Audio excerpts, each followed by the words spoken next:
Hello, everybody, and welcome to Tabletop Bob. My name is Bob. I'll be your Dungeon Master for tonight for Wild Beyond the Witchlight. This is episode... Hold on. Episode 26. I keep getting the numbers mixed up with this and keep on the borderlines because we're so close to them. But episode 26, Motherhorn. I'm excited for this one. It's going to be very unique. I won't use the word weird. I said that off camera. I think people were confused. It's unique. It's going to be a different one. But I'm excited to play and get back into the game. Andrew is back playing the role of Amador once again. And we've got the typical Witchlight crew. How's it going, everybody? Great. Doing all right. Excited to play. Good. Ready for weird. Ready And for here you. on Tabletop Bob, all dwarves have beards. All right? You're riding a seen- dangerous line, Bobby. I haven't seen the Lord of the Rings show, but apparently that's controversy. Is that what we're saying?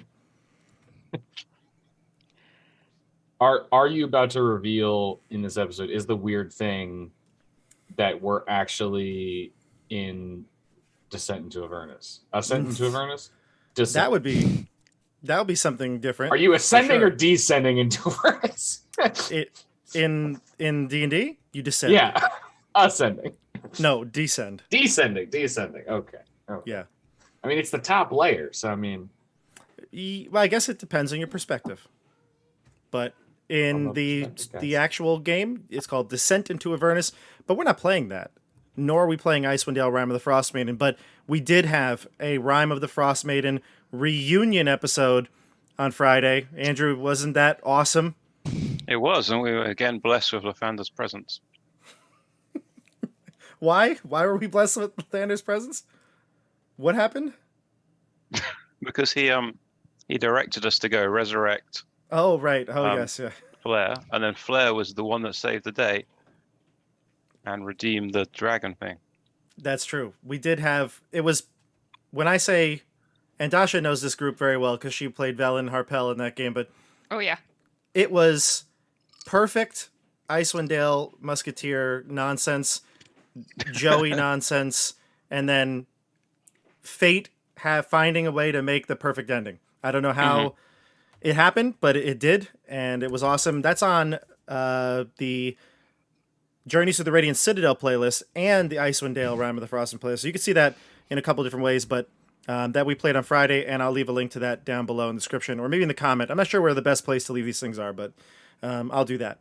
Okay, so let's jump into this game. Let's introduce our characters. Why don't we start with, we'll go Andrew.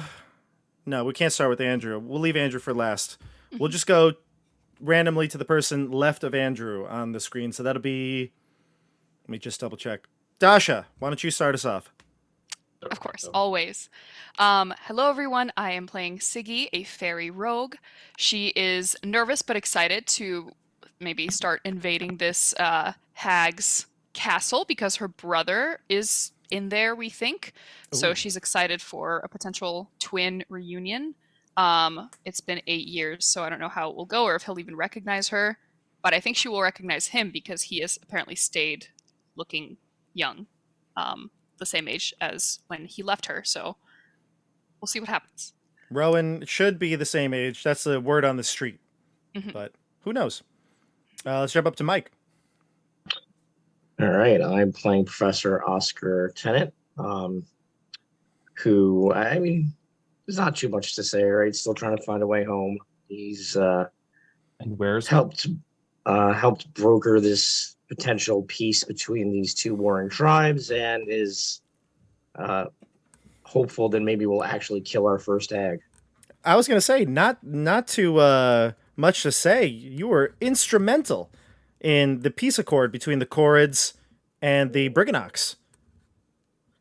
Yeah, well, I mean, he could be, he's a civil person, so he tried to find some common ground and some civility between these folk, and I guess it worked. Yeah, it did. You brought calmer heads together, and peace prevailed. And now they're on your side. We'll find out what happens when you actually go to Motherhorn, what they're going to be able to do for you. Let's jump on over to Randall now. Hello, I am Randall. I'm playing Quentin Queen in Eloquence Bard, human who has gone goth. He's edgy now. This is the edgy arc. But yeah, excited to kill a hag without any mercy. That's right. You know. Yes. Now you're ready to kill, and hopefully you don't die. That'd be the way to Yeah, go. hopefully. Although in Quentin's eyes, hopefully he does. Oh, okay. So you're just going, rebel without a cause here. No, I have a very specific cause. It's murder a hag. My cause is murder. Good. Let the hate flow through you. And then we'll jump to Christian. Hi everyone, I'm playing Boomy, the Azamar cleric. Last week, Boomy started out strong. He was forced to fall asleep, and he stayed asleep for all of it, almost all of all the important conversations. He got One conversation. One. I think he woke up and he's like, "I'm ready to go," and then everyone was like, "All right, we're good. We've made peace." I was like, "Oh, I missed it." You missed the piece. I missed the piece, but I'm ready. Everyone was saying, I'm ready to fight a hag and maybe win this time and Nice. not die. Yeah, you went down hard last time, so hopefully Yeah. this is a bit different this time around. We'll And we see. are once again joined by the NPC guest star, Andrew, portraying Amador, the dandy lion, the dandiest lion that I've ever seen.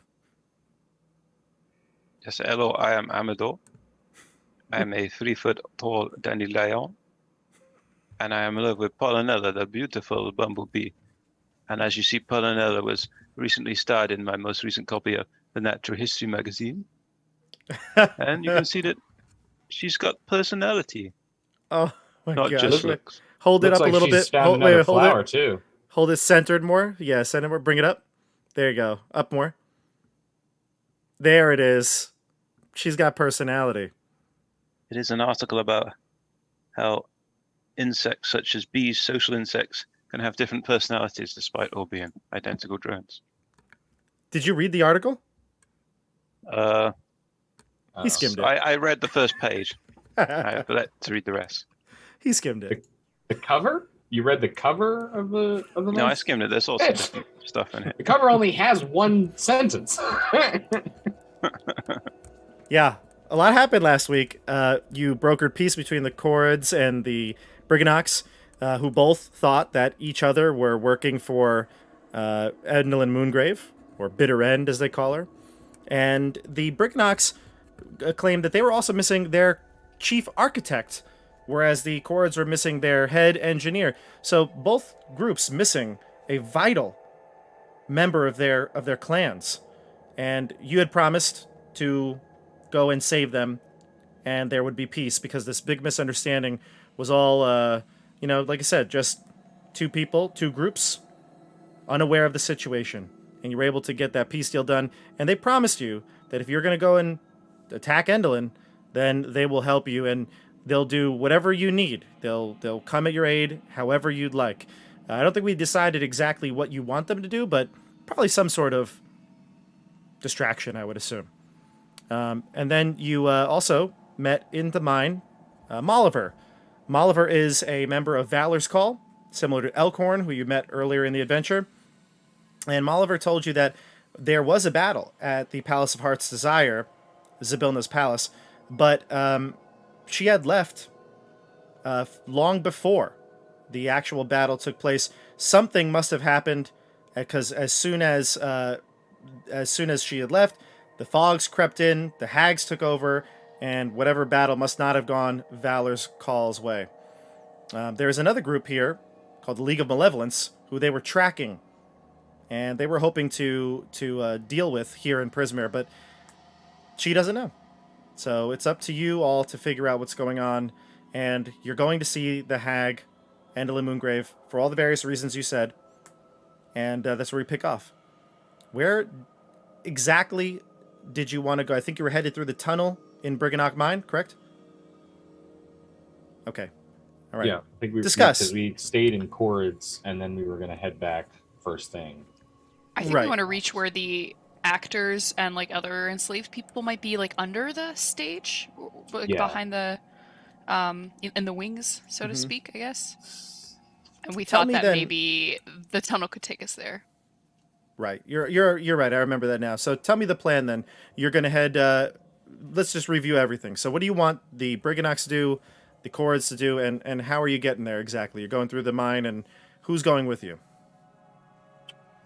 I think they were, well, maybe not all, but ideally a strong force of them, so that I think they were gonna follow us in, but like stay underneath, like stay kind of on the outskirts for a bit, and then we would develop a signal to like have them start causing chaos so that we could go take down Endolin.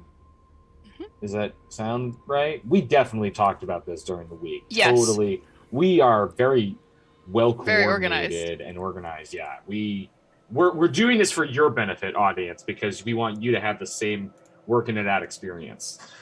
I think there's I mean one I think thing- that was mostly on track. I think we talked about everyone going, or most of us going at least. And then we would have our tickets, so we would like have a like, oh, we got these tickets, we can go in, but everyone else would kind of just hide out and wait for the signal. But I don't believe we decided on what a signal would be yet. Yeah. don't think we had Yeah, that I conversation. don't believe that we did. But also, if we're sneaking in, do we need the tickets? I think we should have them in case we get caught, because then we can be like, oh, we came for the show, we just got lost, like we're new here, we don't know what we're doing. We just got lost in this room of magic items that our arms are full of. This, I swear, I thought it We was thought- the bathroom. I we peed thought over these there. were like, these are goodie bags. Like we thought these were like just grab and go. Yeah, Just you know how blame- you just- go to the opera and you get a goodie bag? They just do blame the get like monarch. at like children's like Nutcracker ballets. I remember when I was a kid, they used to have little goodie bags for the kids. And Did I they am a really? child. Siggy is a child, so she could You're a assume teenager. You're she is mentally a child. So she could Yeah, assume for things are sure. goodie bags. I just assumed you just blame the monarch, if anything. Yes, you know? true. Yeah. I also do have, I don't know if any would, or I guess this would only work for me, but I have disguise self. Do we think there's any danger of her like recognizing me as Rowan's twin and that becoming a thing? Because I could disguise myself. Oh, and I also have a use of invisibility that doesn't use a spell slot. I have like a once per day invisibility that doesn't use a spell slot. So if How you long wanna, does it like, last? An hour. I think we and should re- keep re- that. Requires concentration by me, and as long as you don't attack or cast a spell, then it stays up on you. I think we should keep that till we're further in, maybe, in case Sure. one of us needs to go Yeah. scout. But It's just something that Quentin would make aware to, probably specifically you, because if anyone's going to scout, it probably would be yes, you. yes. So. Okay. So that's the plan. You're going to have the Briganox and Chords in the mine with you, and then ready to pounce when you're good to go. You're going to be the person to stall if necessary, Dasha. And did I miss, what was the cue for Briganox? Did How we say about- that? How about total eclipse of the sun? Oh. I actually. Oh no, this won't do anything. So I have Druidcraft, which predicts what the weather will be, but I can't like. There's a thing that can manifest like a golden orb, but that's if it's going to be clear skies in the future. Well, Although maybe that could help us predict like how successful we're going to be if like the skies clear up from all the clouds. that is Period. interesting. I You know do have illusions. I know I have minor illusion. I think I did take major image on the last level up. I don't remember fully.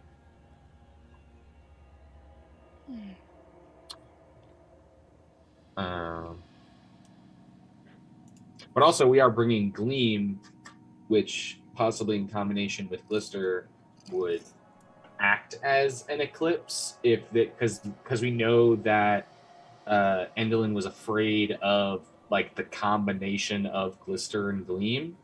So Mhm. maybe that is enough. Mhm. Maybe like we don't need to like be like, here's a picture of an eclipse. Like maybe just that like representation is enough. That is If what that Gleam works. said. Yeah. I believe Mhm. Gleam said that's why Yeah. she was kicked out, because of that Yeah. symbolic representation of an eclipse. Yeah. Worst case scenario, we could shoot like a firebolt out the window as like a backup plan. Because it'll make a visual, right?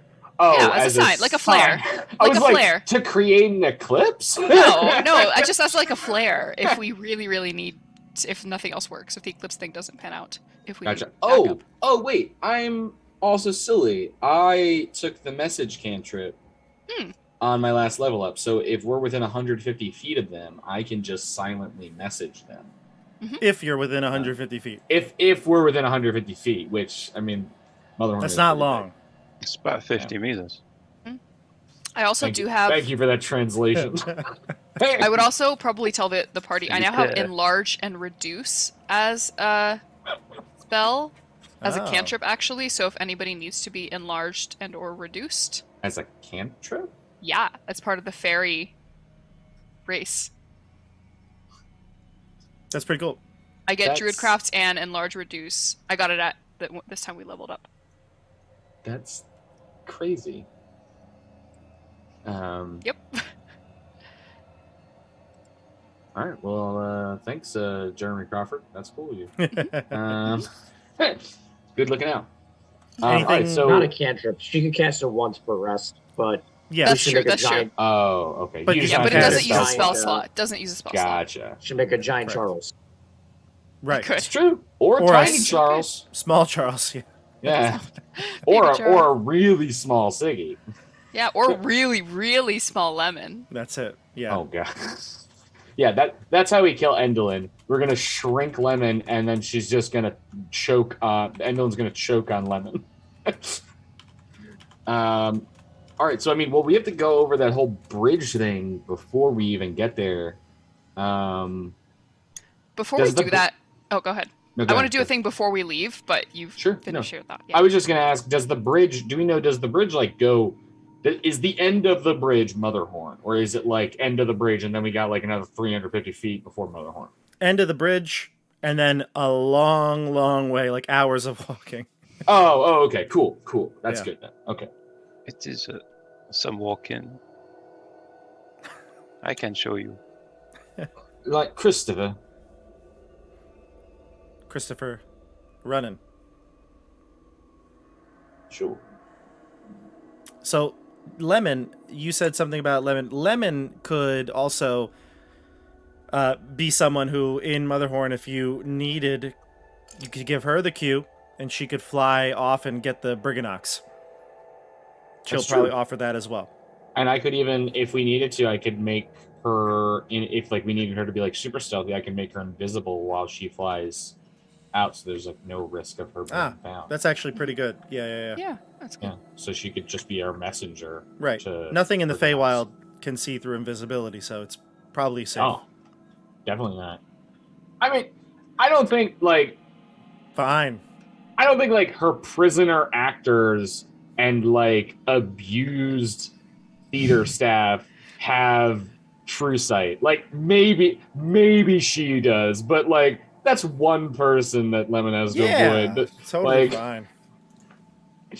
like I'm pretty sure no one in there, none of them are like crazy casters with true sight and like seeing through magical illusions and darkness and everything.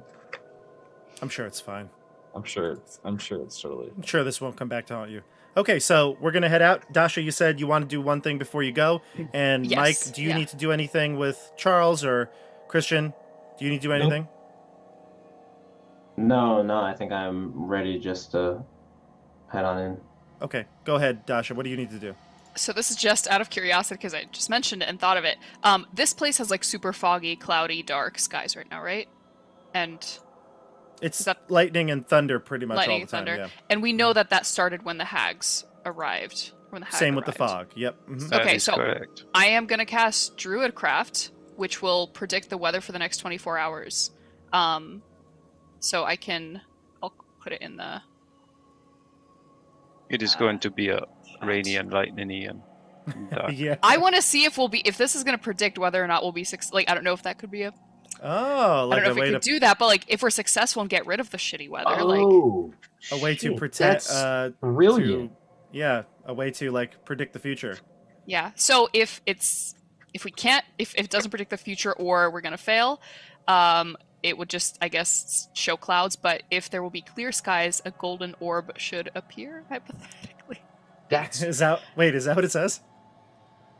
I mean, it doesn't say specific. Oh. Yeah, like it says manifest as a golden. The effect might Yeah. manifest as a golden orb. I put it for in the clear chat sight. of Roll20, Bob, if you want to look at the text. I am reading it now. That's fucking brilliant, Dasha. That's really cool. I didn't understand fully what you meant at first, but now Yeah. that I do, that's I amazing. know it's slightly flawed in that nobody actually knows if we're going to be Well, successful that's- or not, even Bob. That's what I'm saying. It does depend on us, but maybe I don't know. You never know. Yeah. Excuse me. I'm the dungeon master. I know everything. I know everything. And I could tell you this, you're going to get a gush of wind, you get splashed in the face with water, and a skunk smell. Oh, okay. So we're gonna fail horribly. All right, so she's gonna pass winds. She's gonna take a shower, and then she's gonna smoke some herb. Sounds like Siggy. Some That bad is- herb, yeah. though. I mean, you don't want it to actually. Smell I'm pretty like sure all skunk. those things have happened in this campaign. Pretty sure all those things are gonna happen in this episode. All right. So we head underground. You get down with the Briganox. Now, obviously, there's plenty of other Briganox that are not going to be going with you. There were hundreds of them, but the warriors will go. The bravest of them all. I would say that you can at least get 20 or 25 brave Briganox that would be able to go with you. And the Chorids, there are only 6 of them, so they will go with you as well.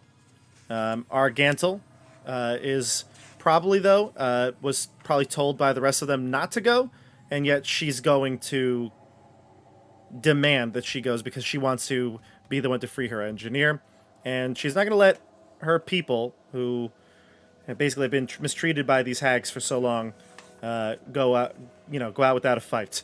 So she's going, and she'll wait in the wings with you. And then, let's see here. Obviously, Gleam is going, Amador is going, and Lemon is going. Those are your kind of standard NPCs that are with you right now. Anybody else I'm forgetting? Oh, and Polinella's going. is she? Mhm. Okay. Polinella does not want to leave your side. She wants to be with you, so that does make sense. Exactly. Okay. Is, and the, Molliver. the one from Valor's Call. Yeah, Molliver, it's up to you. She wants to make sure the Briganox are okay. They've kind of taken them in for, as like a sort of like a refugee, but if you feel like you need Molliver will go with you. I mean, I think that both the Briganox and the Chorids seem a little brash and easy to manipulate from the perspective of Endel Moongrave. So possibly having someone that seems very level-headed like Molliver, maybe not to lead them because they have like their own royalty, but to like defend or maybe give advice might be helpful. You mean like in the wings waiting for you? With like to stay with I guess with the Briganox and the Chorids, yeah. Until you give the signal. Yeah, and like Okay. act as a part of them. Okay, I think I've got it. So you've got Molliver and the 25 to 30 Briganox Chord crew. And they're going to be waiting for you in the tunnel. For the queue. You, along with all your NPCs, are heading up into Motherhorn. All right. And just for story's sake, Fenia, I would like to help get to the Briganox so that she is not alone at the Chorids. The goblin girl that you nearly killed. Yep, that's the one. Yeah, she can stay with the Briganox as well. Yeah. On you. Although she mostly sleeps all day. You know, she goes to bed by like 6 p.m. and is, wakes up at real early, like 3 or 4 in the morning. I'm gonna kill your So. boss. I'm gonna kill the boss so bad. You're not even gonna know what she can do because she's gonna die so fast. We'll see. All right, so Motherhorn, you head underground and you follow the Briganox as they lead you through the mines. Obud, who is the sort of the leader of the Briganox, the one I showed you, the beautiful picture on the pony. Obud will take you through the mine, and you can see as you head further and further down, more and more of the crystals that form when people make wishes in the material plane are here, kind of like sticking out of the walls, the ceiling, and they're generally bluish, like a bluish glow to them. And as it looks similar to the one that Siggy had, or Siggy, you have your wish that you made up top with you, Yes. still, right? Okay. And so as you head down into the tunnel here, you can see these wish stones are becoming more and more scarce. And finally, as you get to this, what they mentioned to you was the bridge that you needed to cross, this bridge that was guarded by these spirits. When you get there, you can see that there is clearly a glow inside, underneath this bridge. I'm going to read you the description to it. So the route ends at a gaping chasm,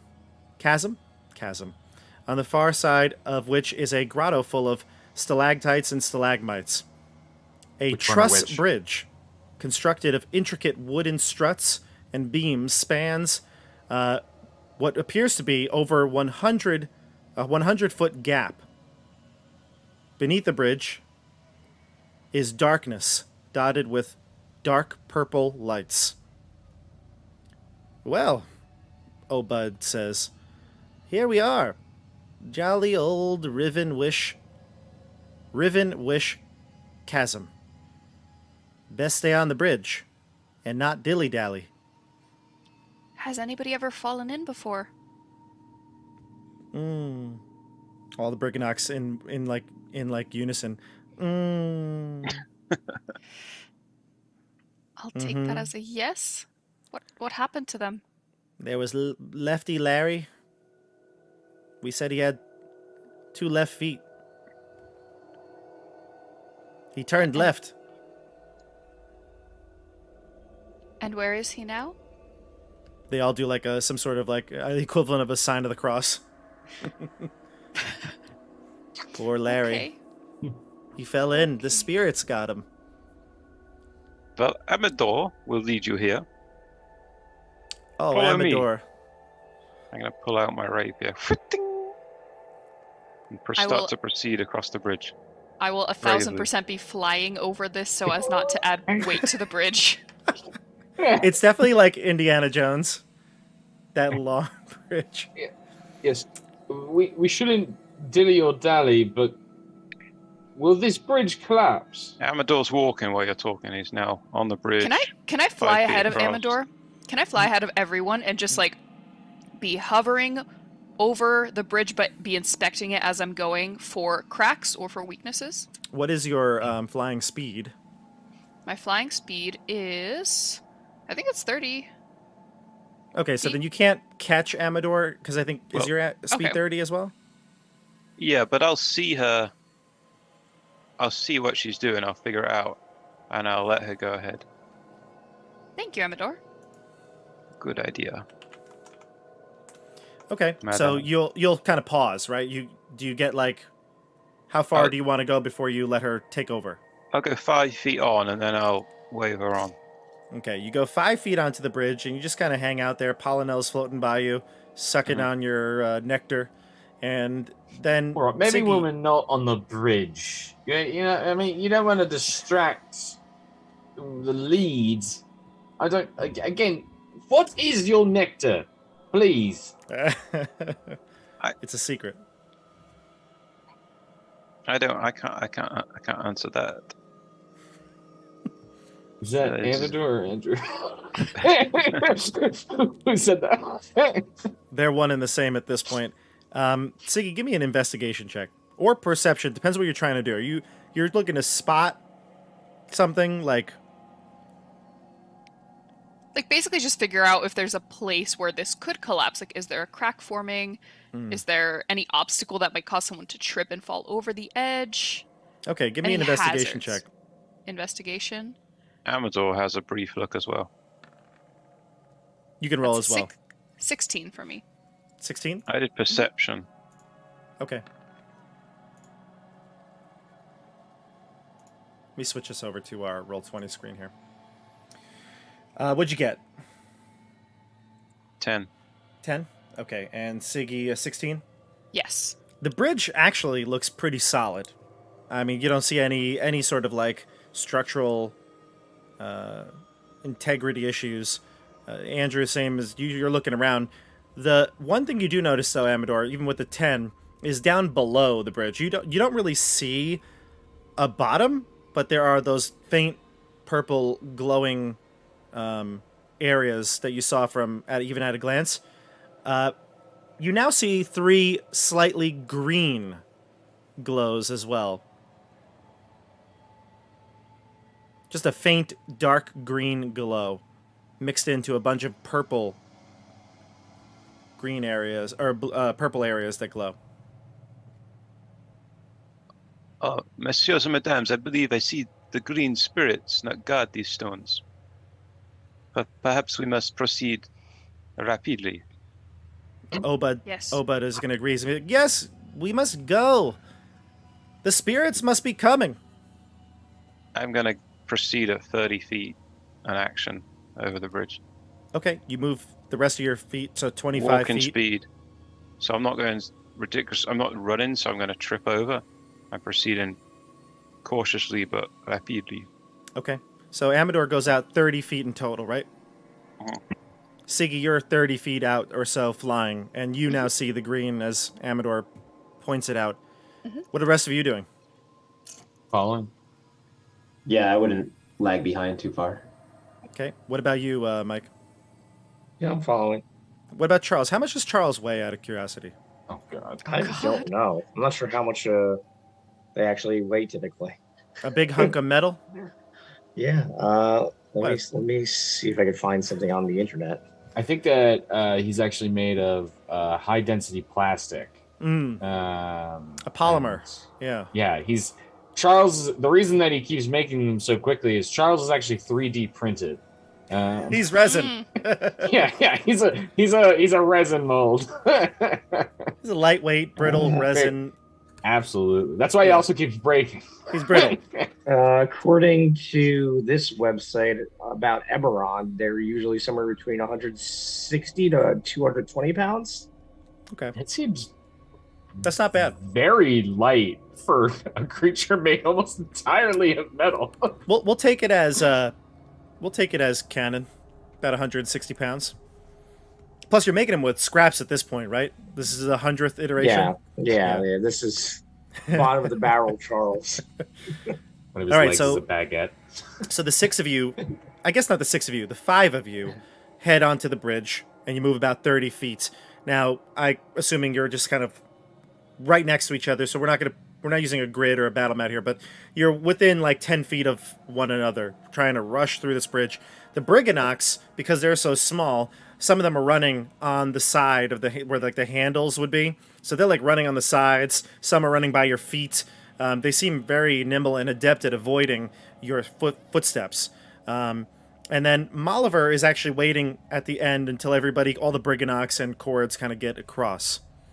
Siggy, since you're flying overhead and you could probably have a better view of the pit, you can see that one of those green lights is getting brighter and brighter and a bit larger actually. So, no, it would be smaller. It would start to get a bit smaller, kind of coming together and getting more and more bright. You get the sense that it's coming towards you. Can I tell how soon it will be here? Give me an perception check. No, an insight check. Do insight. Insight? Okay.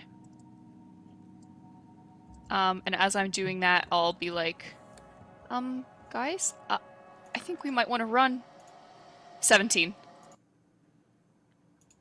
You probably have a round before that one gets within, like 60 feet of you. Okay, so actually I'm going to change. I'm going to be like, guys, run! And I'm going to book it towards, like, flying as fast as I can. Okay, so you continue on flying. Uh, Yeah, so everyone else, what are you doing? The Brigandocs are marching, the Cords are marching behind you. Do we know what a wish stone actually looks like, or do they all look different? So the wish stones have a blue glow, and Siggy has one. So you would definitely know what they look like. And you've seen them all as you've descended into the tunnel. Now here at the chasm, there are purplish ones down below. Ah, okay, so they are purple down below. Mm-hmm.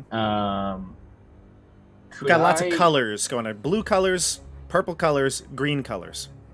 Gotcha. So, at this juncture, I'm 30 feet across. Yep.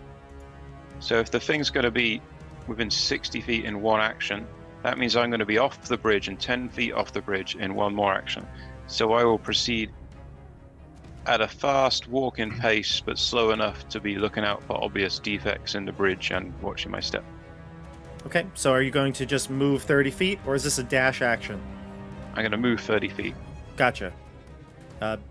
Tell me, we'll go around the horn here. So Siggy, you are flying 30 feet. Amador is flying 30, or running 30 feet. Randall?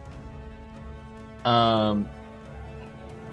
So what I wanted to do, And not running, Andrew. I know, not the dash action, just moving 30 feet. I will continue moving. So I am going to move, but I do want to use my action to create a minor illusion. To give it, I'll actually leave this to you. Would I be able to create a minor illusion kind of around an object? Yeah, definitely. As long as no more than 5 feet by 5 feet, Absolutely. right? Yeah, no, it's much fun. I'm going to take my bar of soap out of my bag, because I think that's about the right size. And I'm going to create a minor illusion to make it look like a purple wish stone, and I am going to toss it over the edge of the bridge.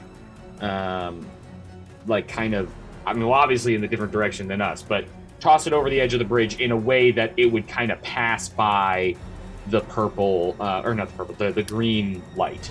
So I'll let it happen. I actually think this is really cool. I don't know that rules is written. It says that the illusion would travel as well, right? Because it would stay in its spot. Oh yeah, sorry, when I said on an object, that was kind of what I meant. Like, could I cast it like on an object, kind of like disguise self, I guess, but like for an object to like kind of minor illusion that object.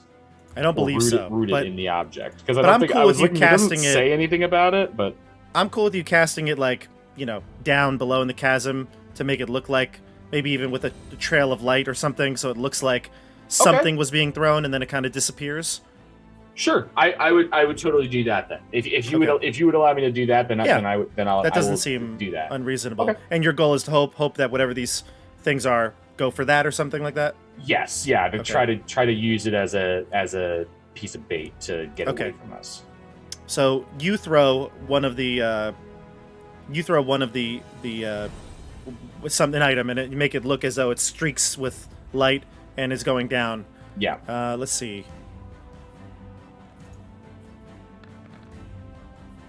Okay. The closest green light that's getting brighter doesn't seem to deviate from its path. It's rising straight towards the bridge. Okay. Your DC is what? 14 or 15, right? 16. 16? Okay. Still, the same description. Just doesn't deviate, continues to rise. Mike, what's Oscar and Charles doing? Are we able to get to the end of this bridge in one turn? If you all moved about between 20 and 30 feet to kind of bunch up in an area, then it would take you 2 moves, would take you to about 80 to 90 feet, and then it's just over 100 feet long. So you could not in one turn move across the entire bridge. Almost. Oh, it's 100 feet long. It's just over 100 feet, which means so that I'm only 60 feet on. You're about 60 feet now, yeah. Okay, got it. I'm gonna dash for now if I could do that, and then I'm gonna I'm just gonna wait to see what happens with the flashy little orb and see if there's some sort of reaction to that. Gotcha. So you and Charles book it. You dash and you head past Amador. You can see Amador probably, I would imagine, is just like kind of going at a cautious speed. But you're like, out of my way, and you head through. And Charles gets you within about 10 or 15 feet of the edge of the bridge. Okay. He has lost his nerve. Lemon We're on a precipice. Lemon will swing by you and Polynella, and she just looks to Polynella and is like, he's so brave, and she continues on flying. She'll dash. She'll follow Charles and Oscar though. And Boomy, the monarch. What are you doing? I would definitely be kind of picking up my pace, but I think I would still stay behind everyone. Okay, so you're gonna stick with Amador and Siggy. Yeah, and I'm Okay. almost like I kind of want to be the last one over the bridge if it came to something happening. Gotcha. And Quentin, I assume you also moved 30 feet? Yeah, I used my move. That I just did the minor illusion as my action. Gotcha. Okay, so the Brigannox are continuing to move. They move a little slower than you all, but they're moving along, and they're probably just behind everyone. Molliver getting the last of the Brigannox and Corrids onto the bridge, and then Molliver is about to descend when, from the 60 feet below you, rays of green fire burst up towards the bridge. What's your armor class, Amador? 12. Not very high. Amador, you get hit. How do dandelions do against fire? Oh, actually, Fine. do you have any No. immunities or excuse me, vulnerabilities? No. No. Okay. Thank God. Well, don't worry about it. You are gonna get hit, and you're gonna take 8 fire damage from this blast. This Nice. ray of fire. Merci. And Siggy, a 8 does not hit you. Definitely not. Okay. Unfortunately, though, what is going to hurt is a large area where there were Brigannox.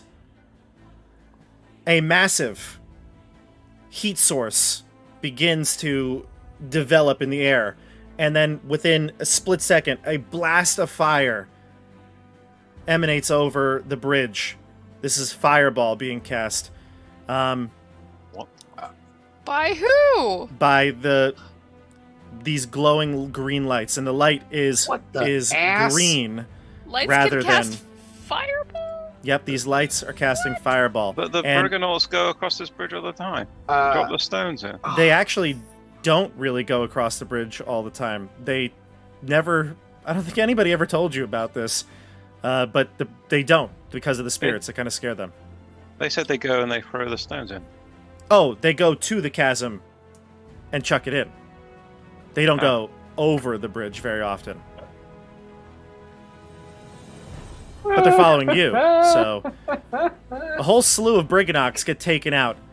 We're gonna say, with if they're all going, it's gonna be probably like 10 Brigannox get enveloped by flame, green flame. The bridge seems unaffected. Why don't bards get counterspell? Bards are the most sarcastic assholes, and counterspell is the most sarcastic asshole spell. I should have counterspell. I completely you not? agree with that. I No, think you bards can. can't get counter. They They get to spell, but they don't get spell. counterspell. They It don't always counterspell. irritates me that they don't. I don't understand why the It's so- perfect class. Yeah, Gotta it's use so secrets. so appropriate. But I was like, oh, counterspell, and I was like, oh wait, no. Molliver calls out and says, "Run! Go! I'll distract them, and I'll try to get back to you when I can." Let's go to the group here. Mike, you're closest to the edge. You see this horrific sight, just Brigannox being devoured by flame. What do you do? Finish going across the chasm so I don't get hit with the fireball. Yeah, you were the furthest away, so you feel like you're pretty safe. You step off the bridge, like 15 feet, step off the bridge, and you see your friends rushing towards the exit. What do you want to take an action or have Charles do something? I don't really know if there's anything I could actually do. I don't know if we're stopping to fight these lights. I don't even know if these lights have hit points. That's true. What is the range on that spell? I don't know. What is the range on Cure Wounds? Touch. Cure Wounds touch, touch. alright. Healing word is Alright. 60. 60. I'm gonna hold my action, and when Amador comes near me, I'm gonna cast Cure Wounds on him. Gotcha. Let's go to the crew in the middle of the bridge. Randall, what are you doing? Just a question before I take my action. Did it look did they target specifically the Brigannox since they were the only ones that were hit with that? It kind of just looks like they're attacking the people on the bridge. You were hit with smaller fire bolts, and the bigger fireball just kind of happened in a spot. It didn't look like it was targeting Brigannox. Some cords might have been hit as well. Argantel continues to move on. Did it look like the same creature did all of those things, or was that multiple flights? You know what? In combat here, I don't know if we should do an action, but it would be like an insight check to see if you can tell. But we only see one approaching, like one within You see 60 3 feet. lights, 2 are farther away, 1 is closer. Okay. Fireball, you know, probably just from your knowledge of spells, is Pretty far. pretty distant. Yeah, it's got, what is it, 120 feet? 150. 150, so there you go. Were we not Okay. damaged by that? No, only the Brigannox. That was why I was curious. I was like, why would they target specifically the Brigannox? I was like, do these ghosts have fucking vendetta? All right, I am going to. Are there any Corrids or Brigannox near me? Yeah. All right. Save me! How many? I am going to grab. Corrids aren't too heavy, right? No, but they're like the size of like a halfling. Oh, I thought they were smaller than that. Okay. Just I'm gonna- scoop some up. I'm gonna toss a Corrid. I really wish I was a Nobody barbarian tosses right a now. cord. Toss me. Toss me. Okay, so I'm going to grab a Corrid. Or actually, is Argantel next to me? Sure. Or close to me? Yeah. Okay. I am going to grab Argantel specifically and scoop up as many Brigannox as I can, and use. If you want to say that if using my action to do that will get me more Brigannox, I will use my action to do that. If it will not, like if you don't think that it would like help that, I will just dash. But I'm gonna grab as many as I can. Move. If you'll let me, if the action won't affect it, I will also dash. I'd say you can grab a bunch of Brigannox, just like scoop them up and run, but the Corrid is like, because they're tiny, right? The Corrid is small. Technically, you'd have to move like half your speed. I feel like. Oh, I thought 'cause- if it's a size smaller than you, then you're. I thought that would be okay. Is that not?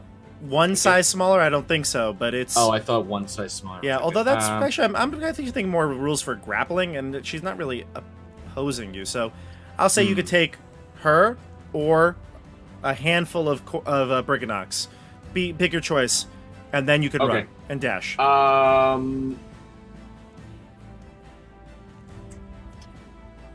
Different thing. I'm gonna waste this. I'm going to cast my one-use invisibility on Argantel and grab as many Brigannox as I can and run. Okay. So I'm you not move gonna 30 feet. not gonna get yeah. the action. Yeah. The action dash, but I will move Fair 30 feet. But Argantel is now invisible. Yeah, fair enough. So Argantel's invisible, and you scoop up just a armful of Brigannox and run 30 feet. Yep. Gotcha. Okay, and now we go to, let's see here.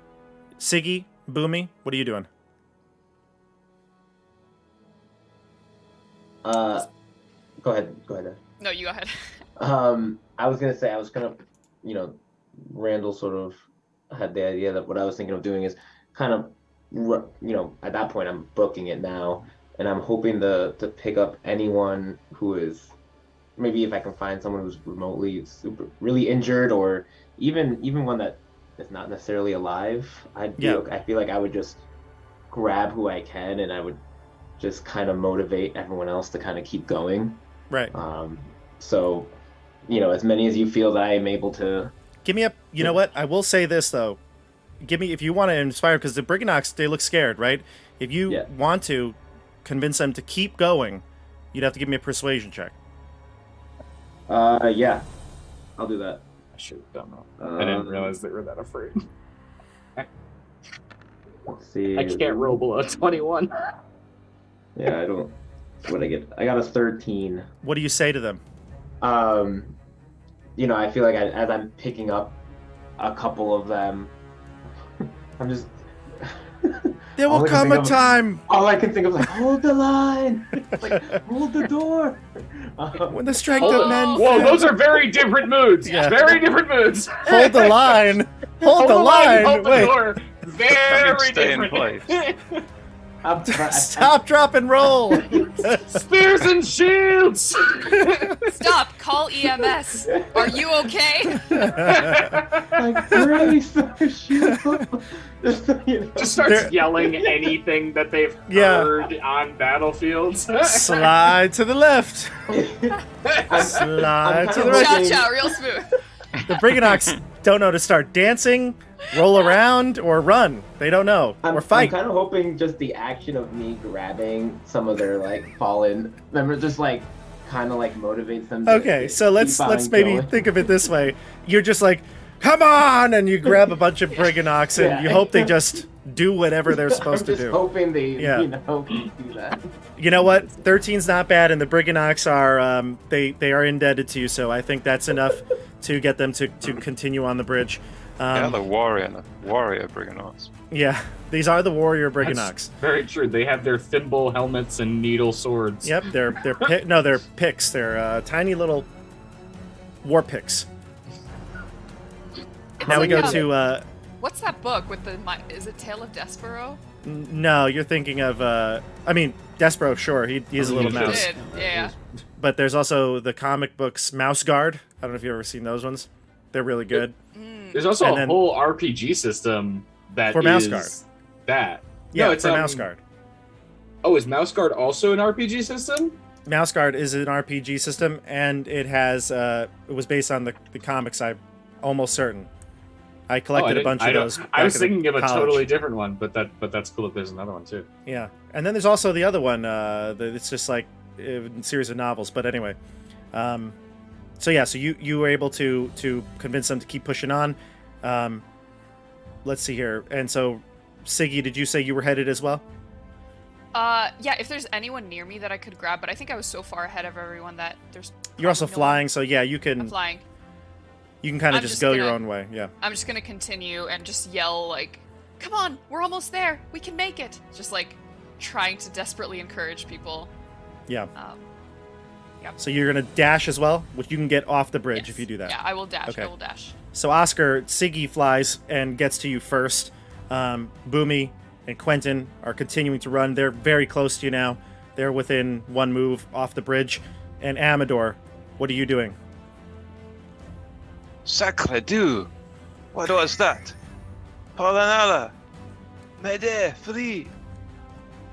I'm She's 60 feet on. I'm Yeah. dashing, full sprint, off the bridge. So And you want Pollinella to follow you? I'll be 20 feet away from the edge of the bridge at the end of this dash. Okay, Pollinella will follow you as well, so you get off the edge of the bridge. And then Gleam will do the same. Lemon will do the same, continue to book it. And then the Briganox, many of them, continue to move. And finally, you can see what is causing all of this damage as the one green light source that was flying towards you. Let's see, I want to get the player handout here. There you go. Revealed itself. It is a giant flaming skull. What the? What? Did somebody heal me? Did somebody cure wounds me as I ran past? That's true, actually. Mike, your cure wounds goes off. This sounds So like sorry some to that. Rime of the Frost Maiden-esque stuff. Wasn't there a flying skull? These flame skulls were there as well, Right. yeah. In fact, it's the same 3. Oh Missed. God. These No, guys it's get not. around. All right, looks like Mike was at 8. Yep. Okay, Amador 8. Flame skulls? Yep. Them's not ghosts. So the one that got up to the top here, who's still on the bridge? I don't believe you told me where I ended up. So you were. If you didn't dash, I didn't dash. Because I put invisibility on correct. the queen, cord. and I Yeah. moved. Argantel and all the Briganox double moved, so they're off the bridge. I believe then you would have been getting them off, right? You and Boomy. Yeah, I definitely was. I was last of the group, and I was carrying. I grabbed as many Yeah. people as Yeah, I could, same. so Give me a dexterity saving throw. The two of you. I'm ready. Me as well. Okay. Oh shit! I should have. Excellent. A 6. And what about you, Christian or Randall? No, I can't do anything as a reaction. Well, I can, but it wouldn't help. Actually, I'm such a fucking idiot. I'm gonna silvery barbs myself and give Boomy advantage. All right. Thank It you. allows you to silvery barbs yourself. Does it have to be a creature? It just says a creature within range. Distract a reaction which you take when a creature you can see within 60 feet of yourself succeed. Oh wait, sorry. I has to succeed, right? I have to succeed. Okay, hold on. I might not be able to silvery barbs. You because can I have to silvery succeed barbs. on this. Yeah. If no. I don't succeed on it, then I can't technically silvery barbs it. No silvery barbs. No. Okay, so let's hope this is a success. That's a 19. Okay, so I'm gonna assume that's a success. I'm gonna is. silvery barbs myself. Okay. Now you can roll again. But you have to roll again as well. I also have to roll again and take the lower, but I have a better dex than him. Another 19. The result is the same. Oh fuck! Come on! God damn it! Terrible. The roll. result is the same. Boomy, you take 26 fire damage, and Quentin takes 13. What about the Briganox I'm holding? Can I shield them? Yeah. If I take the full force, will they take none?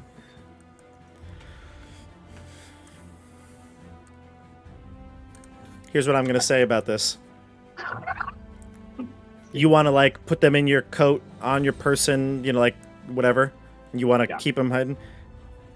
I'll say that if you roll another dexterity saving throw and you succeed, you can choose to take the full. What'd you Does that get? Succeed? Oh, sorry, 15. You succeed, so you'll take the full. You'll take 26 and shield the Briganox. Christian, unfortunately, the Briganox that you were carrying, I they're got dead. an 18, doesn't? You didn't get it. You failed, didn't you? Yeah, so I took the He full. failed the original. no, He no, was. no, I- no. Oh, You okay, took so you rolling. took the full. Yeah, you took the full anyway. What he Yeah. can't he can't roll it and on this and then double the damage. Sure, double the You want damage. to Go take ahead. 52 damage? Can my No, dexterity no, just you- be to save as many Ooh, shields sorry. as them as I took the blow? No, sorry, Christian. Still- You 18. you like get burned and you like throw the Briganox all over the place. They're flying down into the mine. They're You start burning. throwing Briganox Yeah. at the fireball to protect yourself. I want to roll a strength to hold on to them. No, I'm just kidding. They're dead though. That's okay. That's okay. I still want. To You can hold on to them. I'm holding You're like on to as many dead ones as I can. you're like I still got you all right, and they're just Yeah. I ash. feel like this isn't the way that this was going to be weird, but it's weird. Boomy, I don't, just be like Boomy, I don't feel so well. Just like Yeah, this that's like- right. Yeah. Mr. What does the Boomy, smell of Mr. burning Briganout smell like? Mr. Boomy, I don't feel so good. No. You're like a senior in high school. You are the Peter Parker. They're like Yeah. 35. Yeah. Amador, you see in Horace about half of the Briganox in total are just wiped out. Boomy and Siggy in your sorry, not Boomy, Siggy, Boomy and Quentin in your next turns, you can get off the bridge, and it seems as though being off the bridge, the skulls start to slowly descend. One would actually get probably up there at that point again, but it's too late.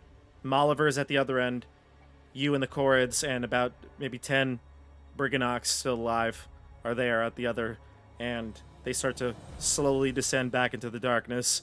Just a faint green glow.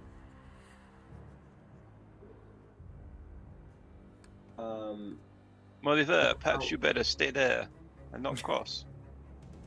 Oliver's not going anywhere. How I think many? Quentin just collapses. Yeah, how many dead Briganots are around? I would say Just- You hold in your hand the ashes of 5 dead Briganox. Oh, they're not even like whole. 'Cause I They're have like spare- charred husks.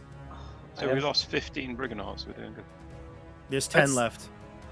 I have spares of dying. Is there any of them that are nearby that I can? Yeah, you could do it just- on one of them. Sure, one. One is a reaction. Yeah. Great.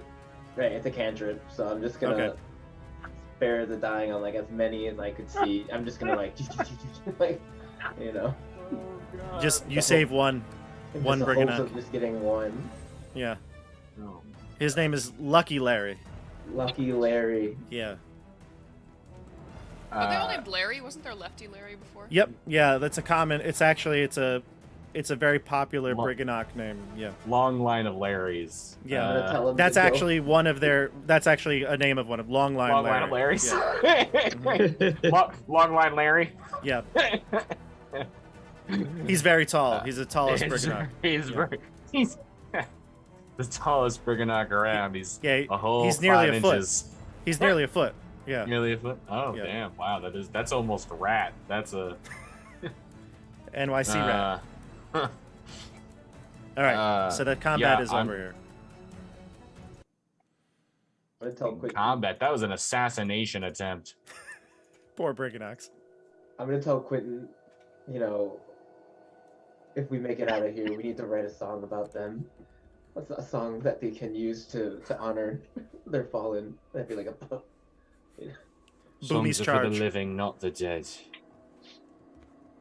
Quentin, you are an hero. I saw you shield those Briganauts with your body. Yeah. You have my admiration. Well, I wish we had more Briganocs and not your admiration. Though I appreciate it. Ah oui, c'est terrible. I'm at 16 out of 43 hit points. Yeah. So before we. Oh damn, we move, have the same amount of HP. I probably wanna. I have some things, but I don't know if anyone has any.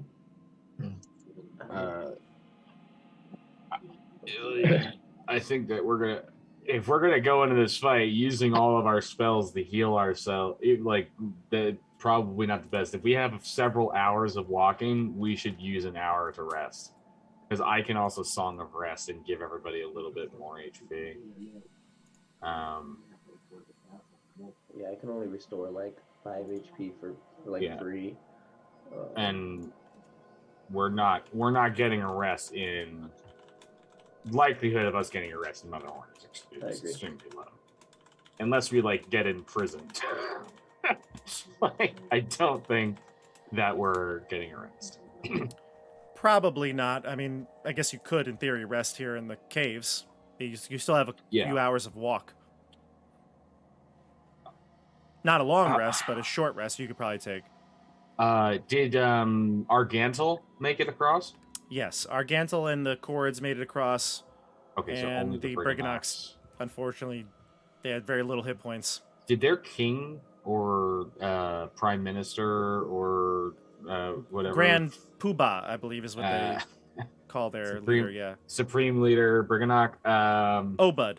No. Did he come with us? No, his pony remained on the other side with Molliver, and Obud's not. He's too old to really be of use. I think that we should have some words with Obud after this. We walked into a lot more than we were told. That also is not a ghost or a spirit. It is a flaming skull that shoots fire. Very different. I mean, technically, it could still be a spirit. When you say a spirit, there are certain connotations. Not a flaming skull is quite memorable. Spirit is very vague.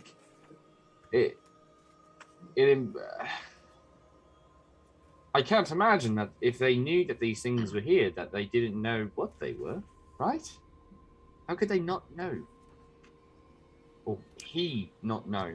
The Briganox that are alive will tell you that once the spirits start heading up their way, they scatter, right? They've had a few cross, and when they do, they go like one at a time and they book it, and they just don't stop, don't look back, and some get past, unless you're Lefty Larry.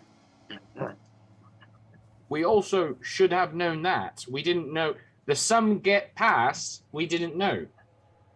We didn't know that they shoot fire. I imagine that if some only got across, that the others died in a blaze of flame. Would have been helpful. All I'm saying. I feel the Briganauts have suffered more than us, my friend. Not the living ones. Only the dead suffered. He just You walks see all away. the living Briganox crying over their lost ones. I shake my coat and one falls out. Yeah. One falls out. Yeah, man, Quentin has just become so dark and hardened. All right, so you continue on the path. If you want to take a short rest, just tell me now, or if you're really, really okay with heading on, you can go. But short rest seems applicable if you want to roll hit dice. Yeah, I definitely think we should. Okay, and I can so- Song of Rest so that we can get an extra. So anyone who uses a hit die can get an extra hit d6. Okay, let's do it. Take a short rest now. Roll your hit dice if you need to, and you'll get the extra d6 from Randall. Just call out what you get. Rest.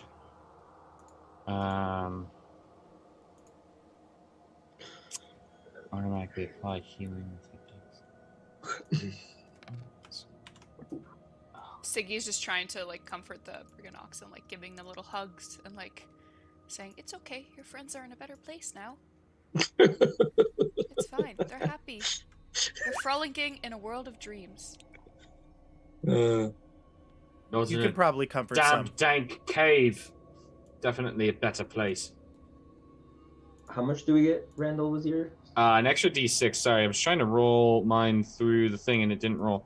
So you get 1d6. I think, is it plus something? It might be plus something. Let me double check. I don't think it's plus anything. But let me double check that. I believe it's just a D6. It's a I d6. do. Yeah. It is just a d6. Okay. Mhm. Then yeah. So everyone who spent at least one hit die gets a d6. So you get 6. Woohoo! 6. And I am going to spend 4 of my 5 hit dice to get back. All right, I am at max. I guess I actually didn't need that last one, but Yeah, I used 3 hit dice plus the 6, and that got me to 42 out of 43. So I guess. Gotcha.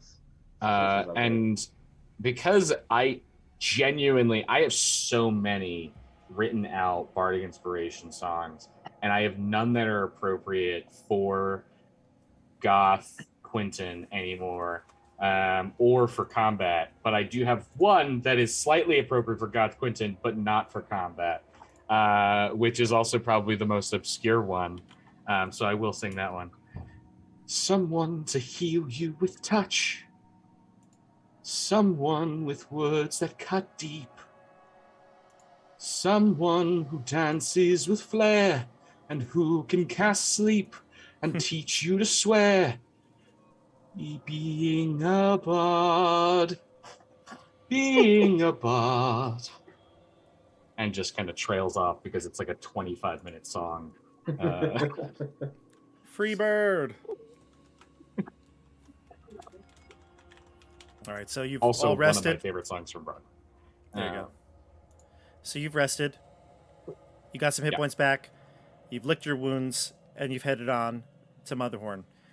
The journey is uneventful, which is probably a welcome sight to the rest of the group.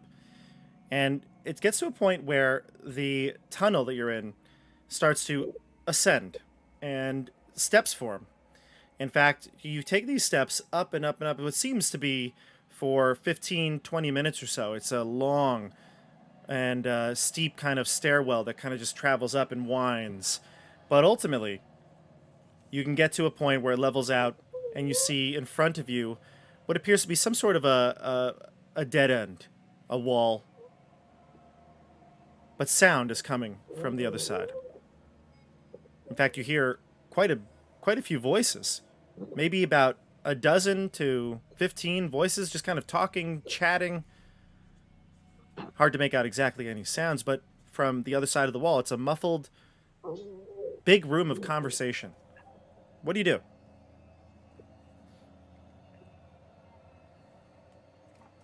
Can I investigate to see if I can find a lock anywhere? Sure, give me an investigation check.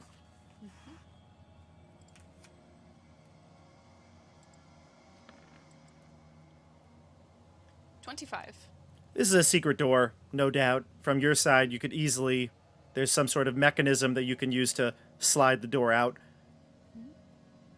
Very easy to spot from this side. Okay, no need to pick a lock? No need to pick Okay. a lock. Mm-mm.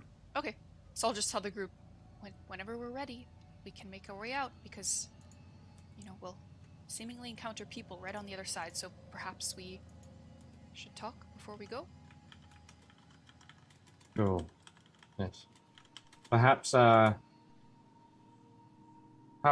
monarch should lead if they... I don't mean to put you in danger, Boomy, but if they are truly creatures of this domain, they would be obligated to bow.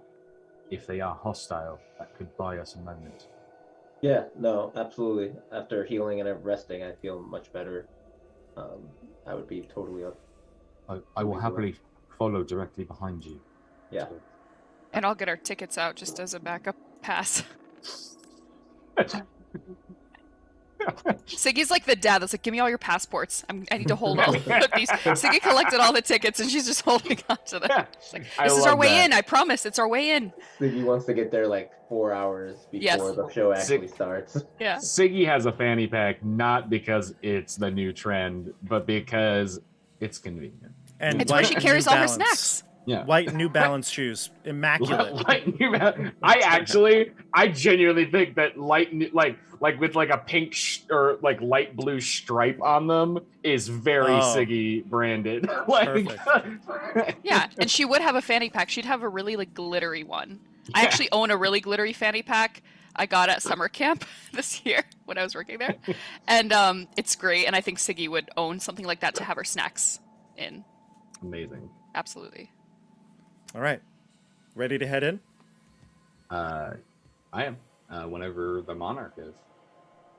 Yeah. Boomy, you ready? Yep, I'm ready. So I will... No, go ahead. I was just going to say, I'll like very slowly open the door to like peek before I open it fully. You open the door, start to slide it to the right. And as soon as you do, light as well as sound kind of pour into the passage you're in. You see the Roll20 screen, right?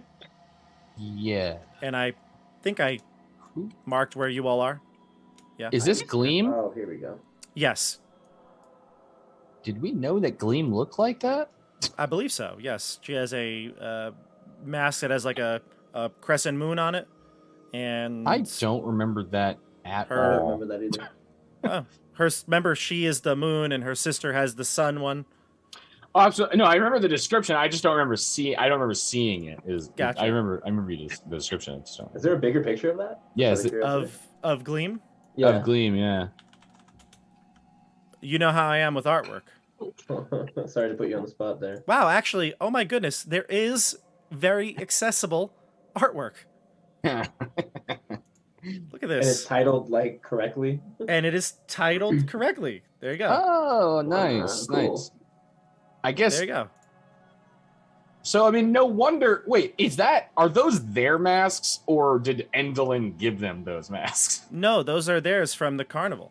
Oh, okay, okay. Mhm. I was gonna say she's really asking for trouble, giving them moon and sun masks. No, that was their act in they were like Okay. trapeze act or whatever.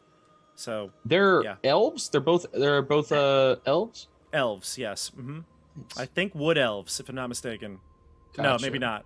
But I lied. I was Maybe I curious if they might be like astral elves because I see like their skin is like purplish pink. They are not astral elves. They might just be Not astral elves. standard elves or high elves. Gotcha. Okay, so you slide open the door. The sound and light pours in, and you can see there's just the room that directly this enters into. It doesn't look like it's full of many things. I'll read the description.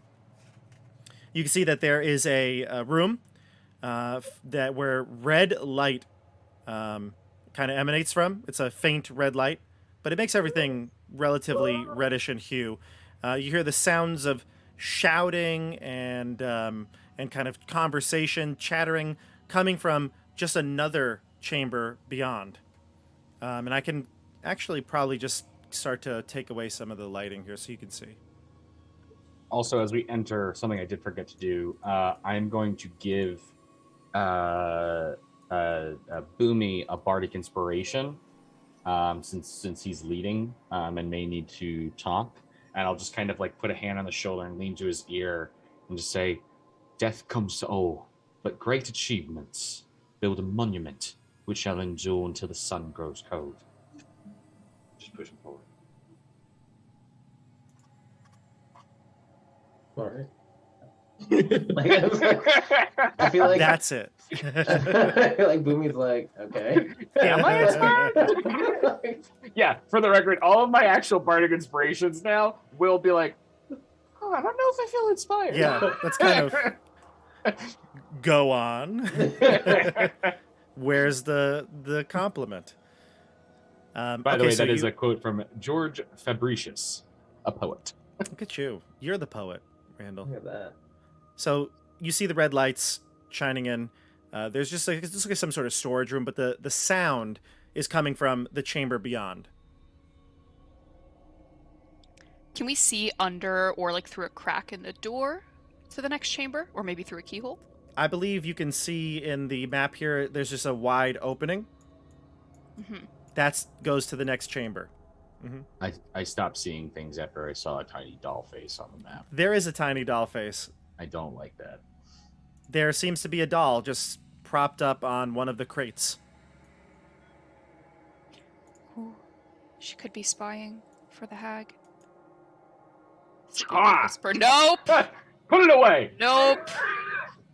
That is a big nope. Absolutely not. Come on, people. Why does it look like Get it in there. has human hair? Annabelle is her name. I'm sure she's lovely. Did she actually become that big, or did you do that? No, to I'm just showing you the freak us out? artwork. No. When was this a Casted large at a supernatural 9th 20? level. So, you head in, Siggy? Or Boomy? Excuse me.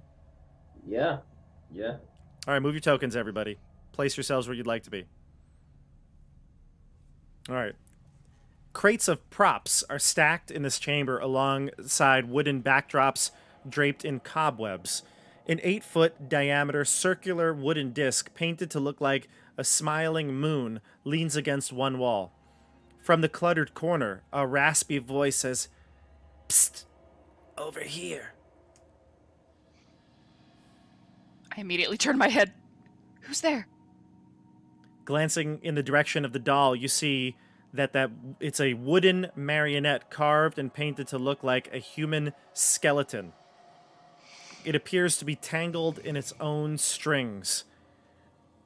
I seem to have gotten myself in a little fix. Can you come and give me a hand? Come on. I need help. Why? Amador will go over. God damn it.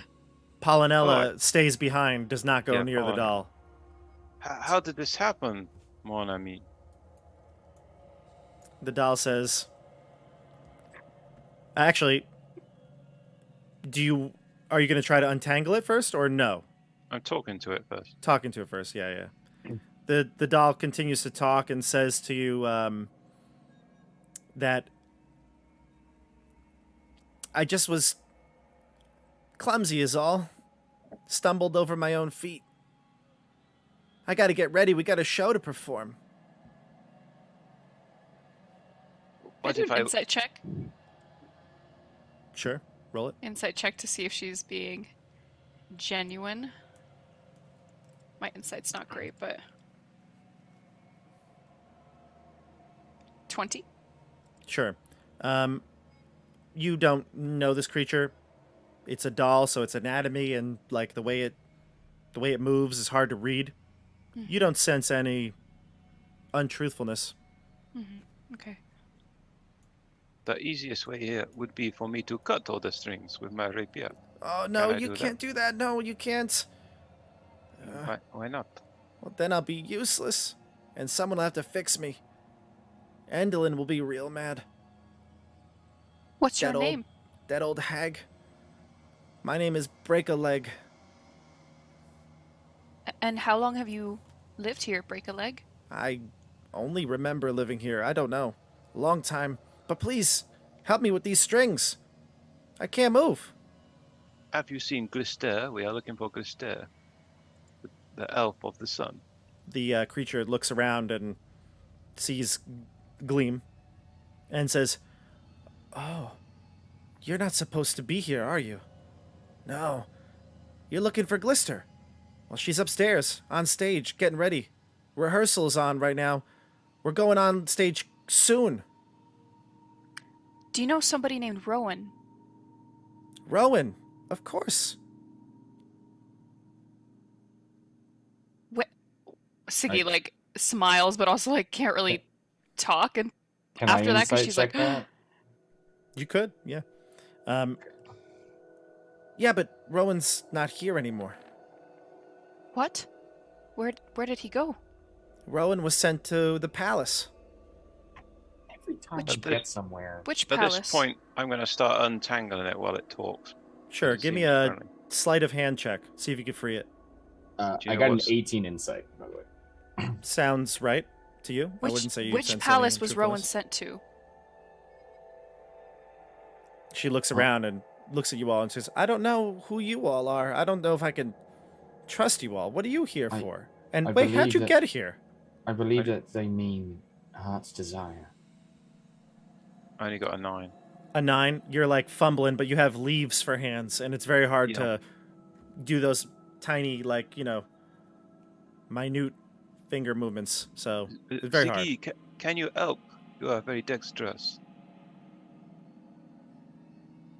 Why was Rowan sent away? Tell me that and I'll help you. I don't know why. I don't know why Endlin does whatever she does. Was he hurt by her? I mean, aren't we all? Look at me. I'm a shell of myself.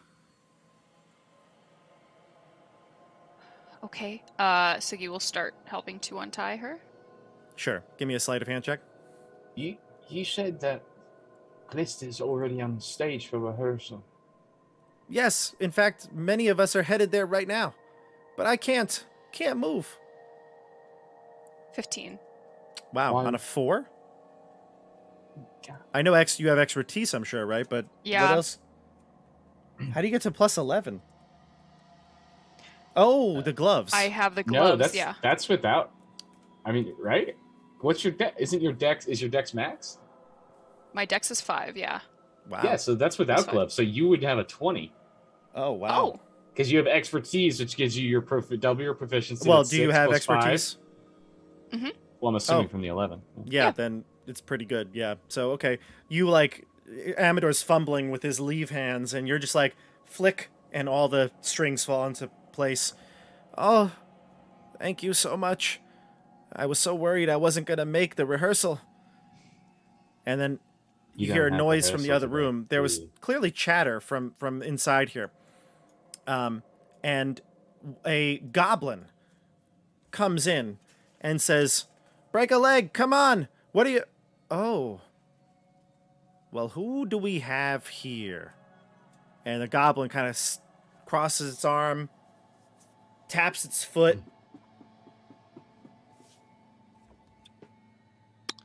Hello. What is your name? This goblin in a jester's costume taps his clownish scepter onto the floor and gets your attention, everyone's attention. All right. Look, clearly, you're here for the play. And to impress the dame of unhappy endings, you're gonna need to perform... Yep, a tragedy. That's it. Something gruesome, depressing, and darkly humorous. I have just the play! And a rolled-up script suddenly appears in the jester's hand. Normally we'd have several hours to prepare, but time is of the essence, so we're gonna need to improvise. The goblin tosses a script over one shoulder and says, "Worry not. I'll feed you the lines you need. Come on, come on." Does it, Okay. as nobility, does this strike me as someone actually with power or in charge, or someone who just walked in and is like just spitting shit?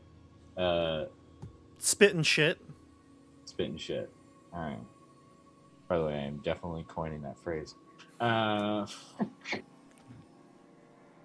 would we listen to you? You're not the director. Oh. Clearly, you're in the play. Why would? No. I'm not in the play. The name is Stage Fright. I'm in That's a very charge here. odd name. I'm the head of the stage crew. I'm not in the play. And why exactly do we have to be in the play? Well, I mean, Endelin said you'd be coming.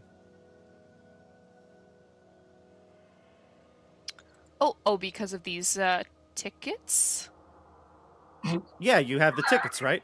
Yes, we do. We do. I have all the tickets for the whole group. Yes, they're right Great. here. You can count Great. them. Yes. Hand them over. Gleam, you look around. She's actually hiding behind the barrel here. She is hidden. And she kind of looks over to, who's closest? Charles. She's going to try to get Charles's attention. Can Charles speak? I forget. Charles makes like whirring and buzzing sounds. Oh, so he doesn't actually talk? Okay. So Gleam is going to like tug on his like cloak or whatever he's wearing or tap on his metal body, something. And she's going to like kind of motion him to like go, like get out of here.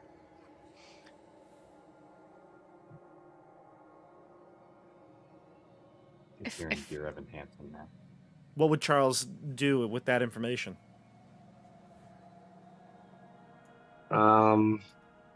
Probably not anything without conferring with me. Yeah, so how would he do it then? What would he do? Would he make a noise? Would he come over to you? Yeah, I guess so. I want to make a joke and say he has a printer attached to him, but I don't think he does. It's like one of those like old receipt printers that just like pours like a long thin piece of paper out of his shoulder. It's a CVS receipt, so it's really long. Lots of coupons. Come on. We gotta go. All right, time is of the essence. They're already upstairs waiting for you. My understanding was that tickets are to see a show, not be in it. No, see, Endelin has a way of knowing things. She tells us things and then they come true.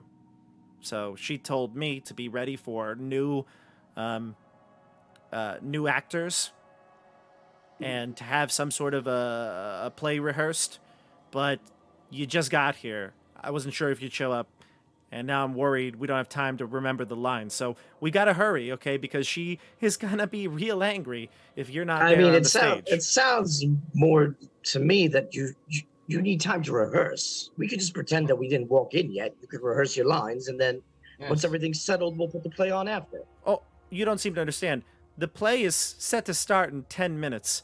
If You said we you don't didn't know we were coming. How would it possibly be starting in 10 minutes? Oh, we did. Endelin seemed to know, at least. Yeah, but you just said you didn't know if we were coming in 10 minutes or 10 days. Yeah, I didn't. Endelin did. This doesn't make any sense. You don't make any sense. Well, while they're all talking to him, can I sneak around and try and take him out with non-lethal damage? Yeah, totally. Can I, You totally as could, he's yeah. doing that, can I sneak around and take him out with lethal damage?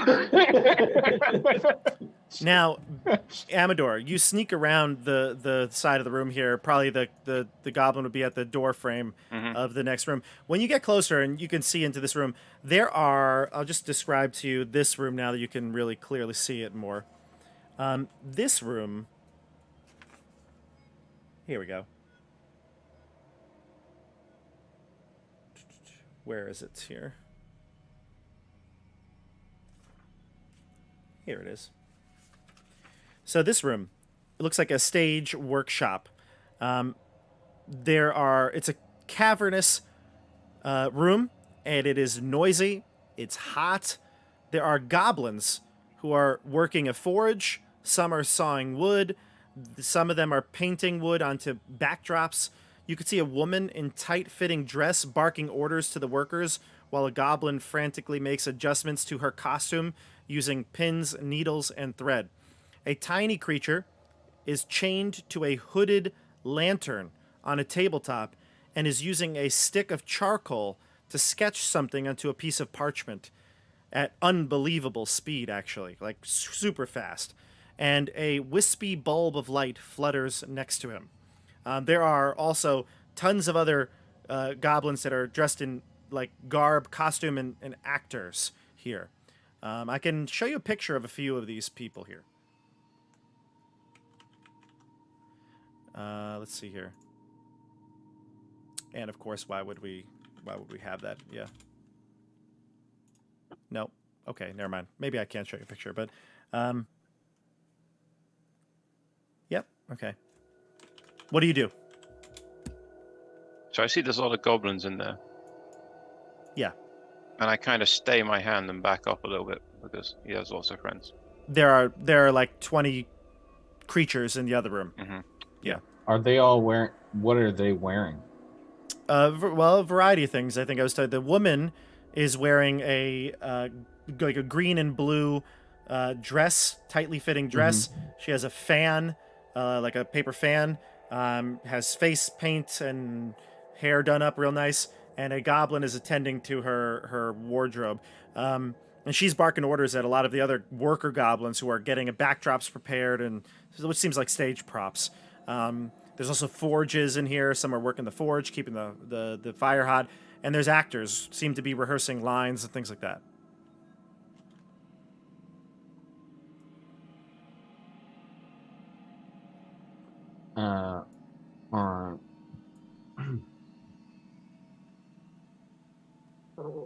So goblins appear to be part of the crew and the cast. Right? Yeah. Mm-hmm. Okay. What do you want to do? Oh, I know this is only Amador seeing this, right? The goblin's like, come on, time is of the essence. Let's get to the stage. Endelin is waiting. We need your script. There's no time. Listen, we'll do some improv, and I'll feed you some lines. You know, I know that it's a tragedy that you want us to put on, but I don't think that you want it to be a tragedy. All right, listen. On the way up, I'll tell you the premise. I'll give you characters. We'll make it work. I'll give you as much as I can. But I'm just letting you know, if we're not up there in a few minutes, then we're all in trouble. Maybe we should go. Maybe we can meet some of the other actors. Break a Leg says, yeah, there's a lot of other people up there, like Glister. She's very talented, and she like the Break a Leg kind of like winks at Siggy. Oh, that sounds wonderful. I'd love to meet some talented performers with such wonderful, fun names, like Lister. Definitely Sounds like names fun. you've never heard of before. Yes, no, so unique. I would love to ask her the origin of that name. I think we should go. Is just so we know. I see the. What was that? I see the doll has moved. Break a Leg has moved. Are they moving, or did Amador like move them Siggy after? Oh, no. Once Siggy undid the tangle, the doll is free to move. In fact, it's got Okay. full range of motion, arms, and head can spin 360. Is the like handle like floating above them, or? Yeah, kind of just trails along. Yeah, exactly. Okay. Kind of floating. Yep. I dig it. Yep. So I'll start maybe moving All towards right. where the goblin is motioning. All right, let's go. Come on. We don't got time for this. You head out and you pass the woman who is with the goblins, who's kind of getting angry and frustrated. She sees, oh, the new talent has arrived. Excellent. Good luck. Break a leg. And break a leg, all of you. What's the vibe from her? She seems like she's rather important. She's barking orders at the goblins, and they're doing her wardrobe, so she seems important.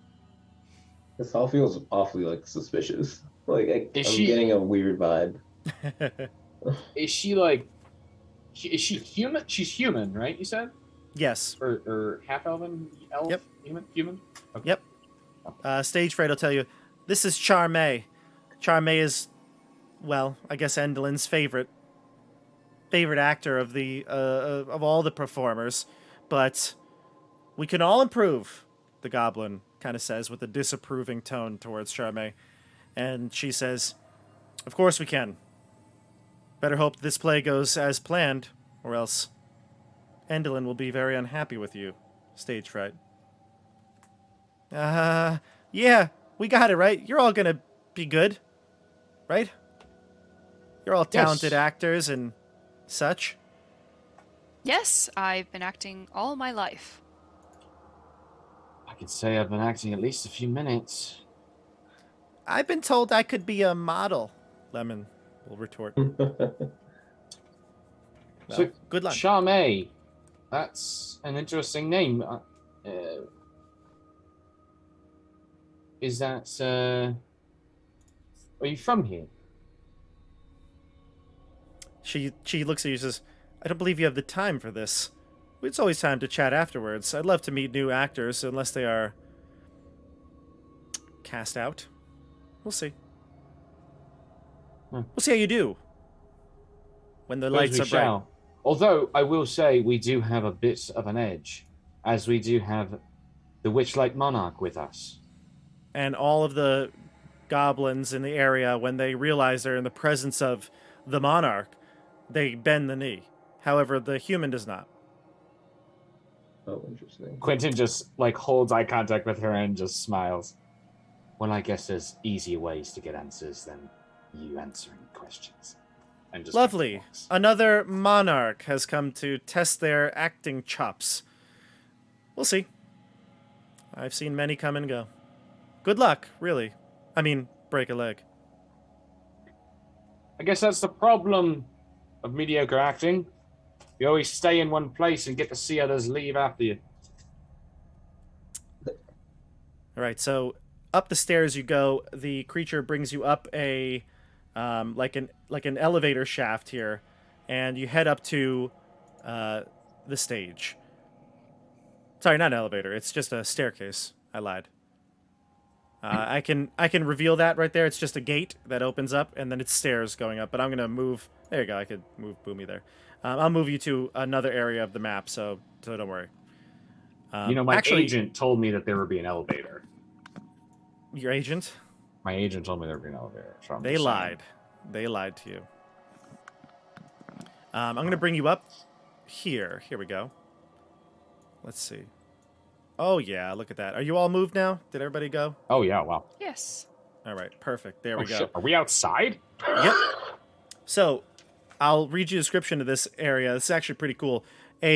You head up the stairs, and you get to a wooden platform that is embedded into the stone floor at the end of the this sort of stage that you see before you, and an iron lever is fixed into the door nearby.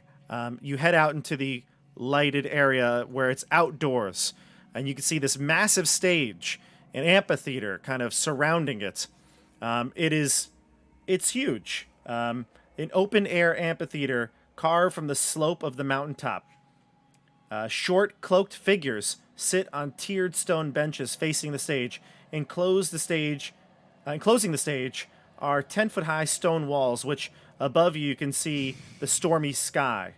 A team of masked goblins preparing the stage for a play while costumed actors huddle in the wings, recite lines. Lighting is provided by an intricate overhead contraption, which several more masked goblins are perched. The sounds of chains clanking, gears turning, and other noises can be heard from somewhere under the mountaintop. And there are just people filling the area waiting for the play to begin. You kind of follow along the path of our host, Stage Fright, the Goblin, and yeah, let's see here. Yeah, this is where they bring you, behind this little wooden stage here. So all this is one level, right? This is kind of backstage here. Right. The stage itself is in front, and all the people are settled in their seats, waiting for the play to begin. All right, Stage Fright takes you. And who are they? Sorry. Oh, just an audience of people. You can't make out anybody in the crowd, but there is a light shining up at the top box seat. It's incredibly high up.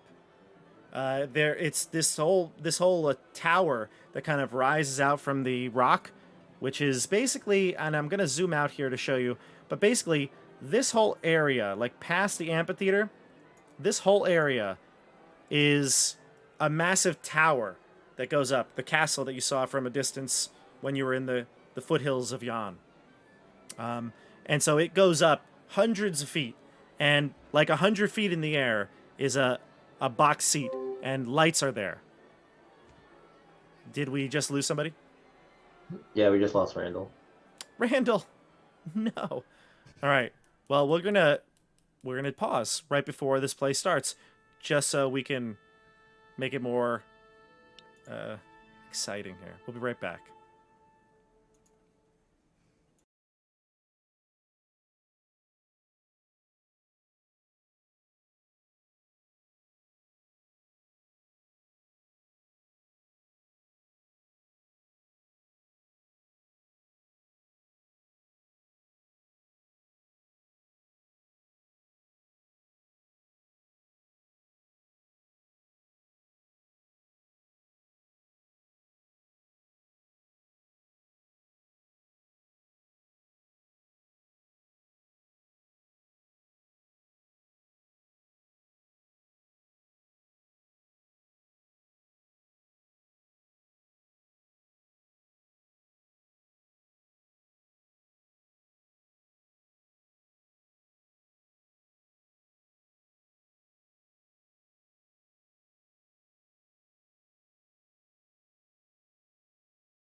All right, we are back. Welcome back to the channel. Just a slight little tech break. Randall hates us all, so he wanted to mess the stream up, and he's back. So welcome back, Randall. Okay. So briefly, I was just explaining to you off camera, everyone. Randall, you didn't hear this, but as you're headed up, Stage Fright is giving you kind of the basis of the play. You're going to improv. He has a tragedy that he kind of is trying to describe to you, but ultimately, when you get up to stage and you see all those people there, he doesn't have much time to really get into the plot. But he says, oh, it's a tragedy, all right, and she loves tragedies. The better you do with this, the more favorable she'll see you. Hopefully, she doesn't kill you. Okay, Now- we'll do our best. Here's your rolls. Everyone roll me a d8.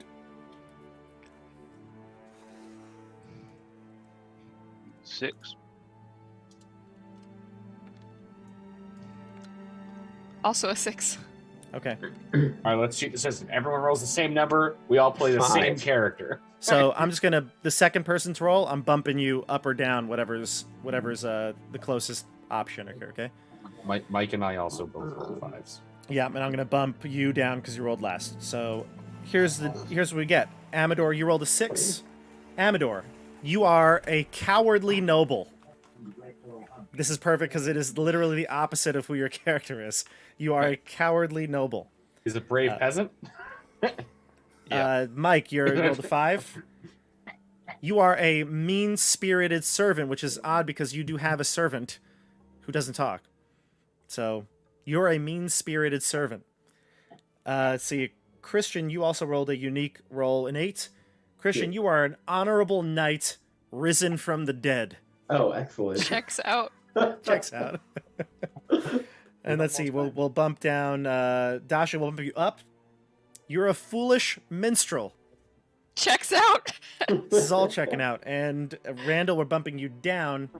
You are a high and mighty princess. Right?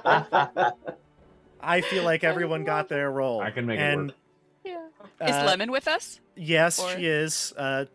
You know what? We'll just make Lemon and Charles the other roles. Mike, just give me a D6.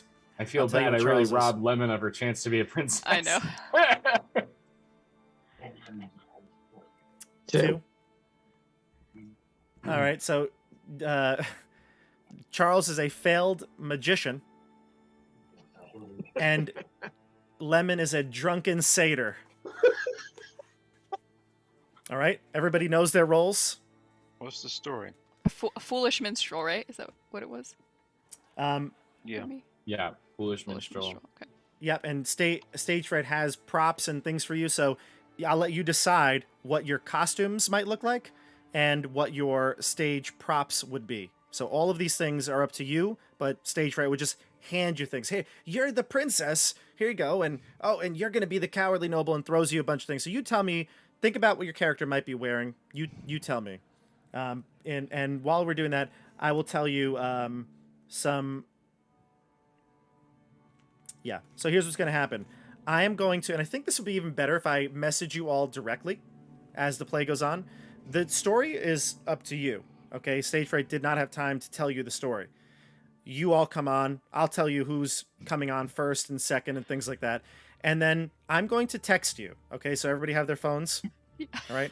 I'm going to text you when the play is going. Stage Fright is going to pick one of you who's on stage and feed you a line.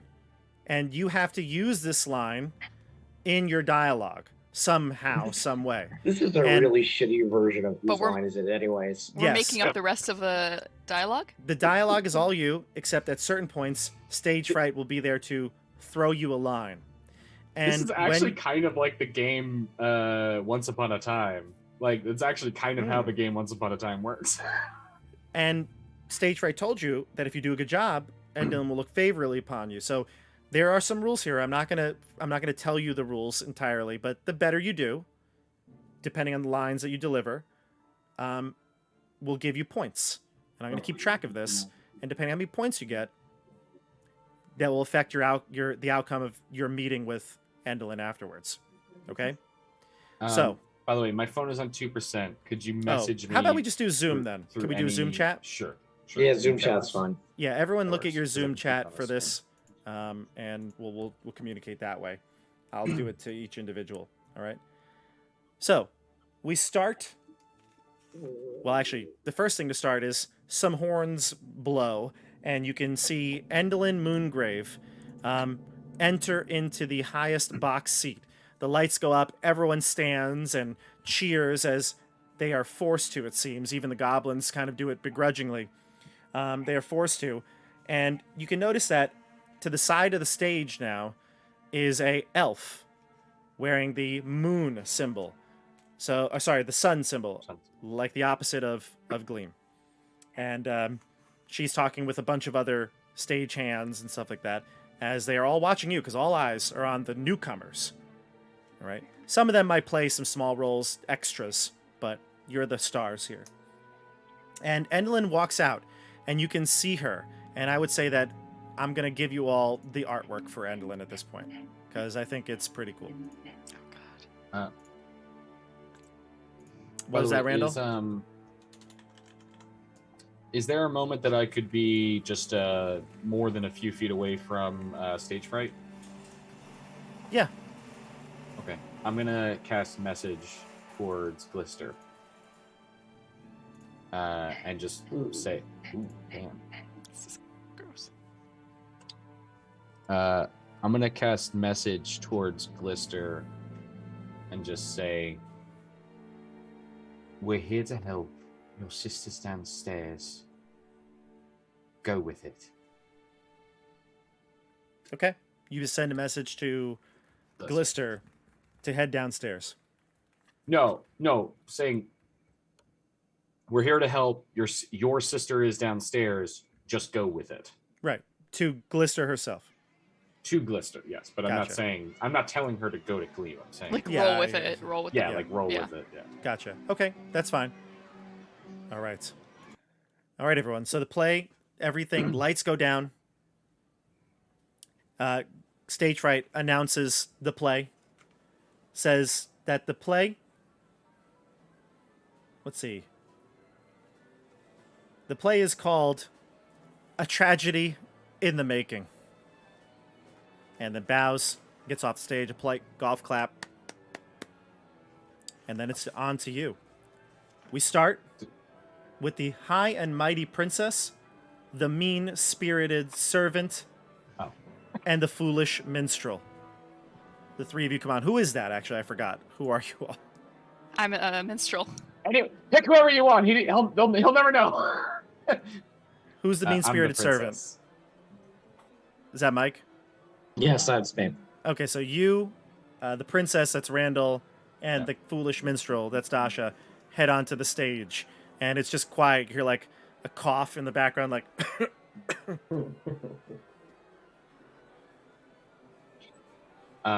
Did he feed us a line to start with, or no? He didn't feed us like any starter.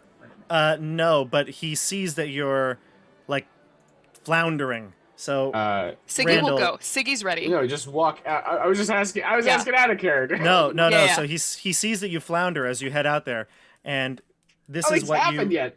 No. This is what happens. You flounder. The princess. He's like, princess, and then he messages you this. You have to do the voice. You have to do a voice. You have to act. You got to incorporate that into your dialogue. Go ahead.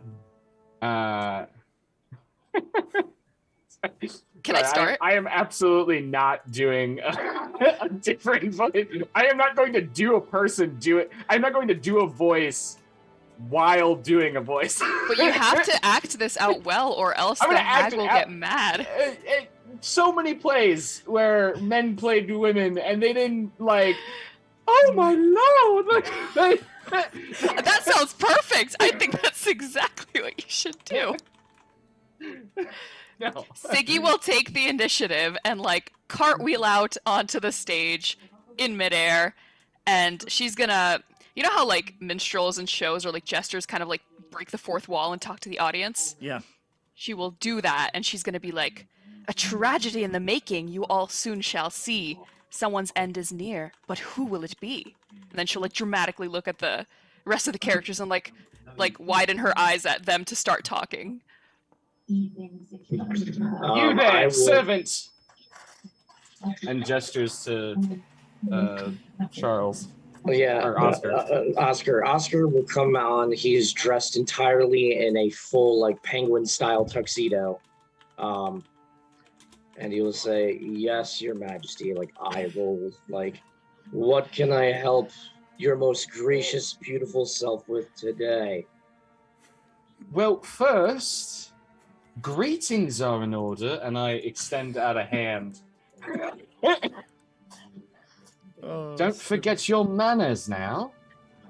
Of course. And I take your hand and I say, "I don't know why I have to do this every time, Mother, but I am your son." And I will kiss your hand and say, "This is pathetic. Why are we doing this? You know who I am." Yes, Jeremiah, I do. And I'm going to, as the conversation goes sour, just kind of pull my hand away. I smell a foul wind in the air. Yes, it's been 3 days. That since you minstrel had- must be close. It's been 3 days on the calendar since the last time you have bathed. Perhaps you should best visit the washroom.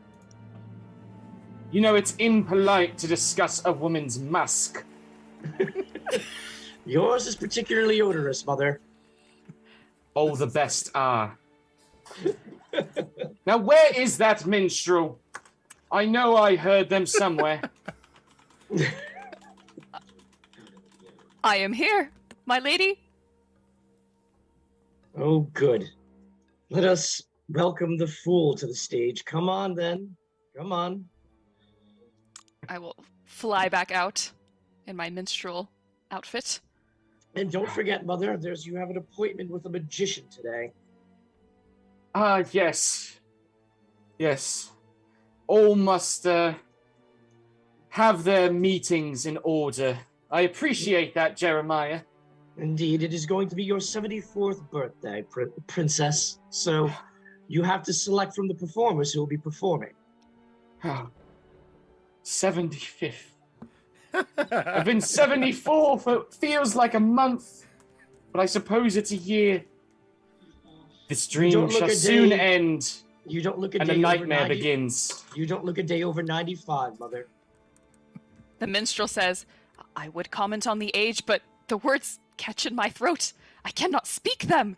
And then she'll pantomime the princess getting really old and like dying, like, and like collapse on the stage. It's at this point that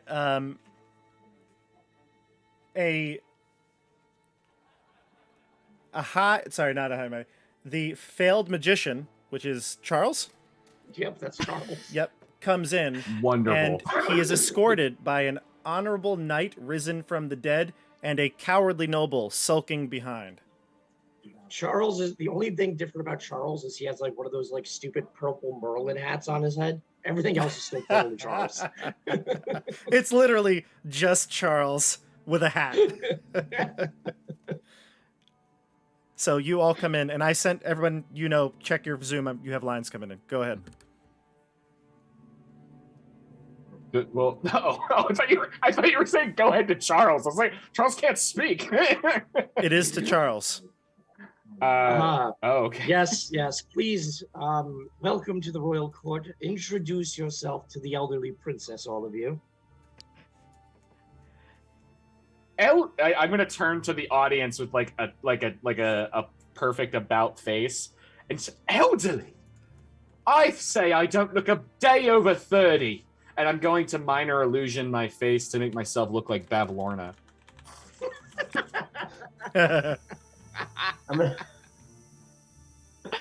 I'll walk in, leading Charles in. "Step aside, magician on the way. That includes you, you beastly little imp." And I kind of point to what would have been Her Majesty, I guess, the princess, whose face is changed. What is your character again? I'm the honorable knight. I'm very honorable of you. And you're the honorable knight, just walked in and called the princess a beefly little imp. He is raised from the dead, so he looks like a skeleton probably or something. Yeah, that's Some what makeup. I assumed. I'm like, Yeah. right. I feel like I would assume I have like what I think is nice armor, but to everyone else, it's just like rags. And I'm fully convinced I am, in like full nice like Kingsguard armor.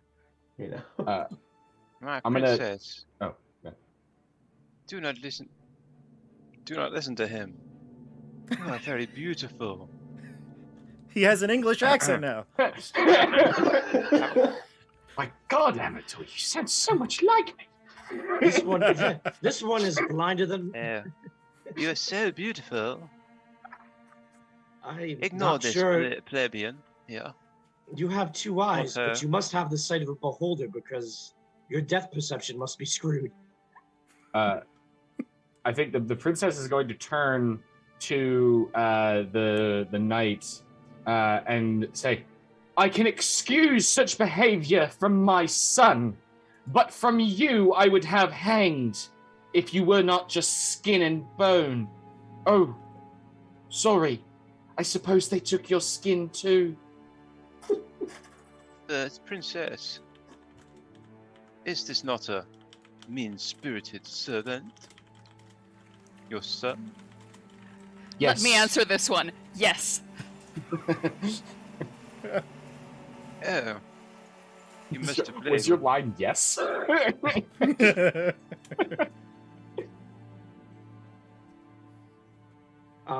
At this point, Charles will take off his hat and try to reach into the hat and pull something out, but it's just empty. He like pulls the inside of it out, and you can see that on top of his head is a little stuffed prop of a bunny.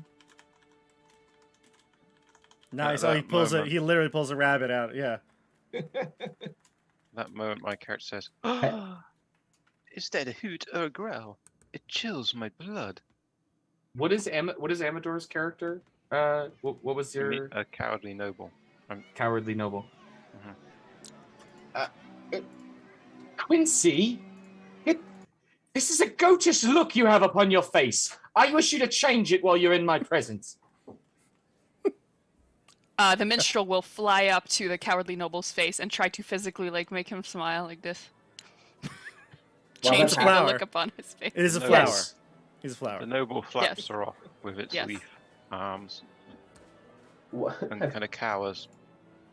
While that's happening, I want to like pop off like my hand or something like a skeleton, like a fake hand, and put it inside the hat, almost like he's ready for Charles to grab something else out, and it's hopefully pulls out a hand.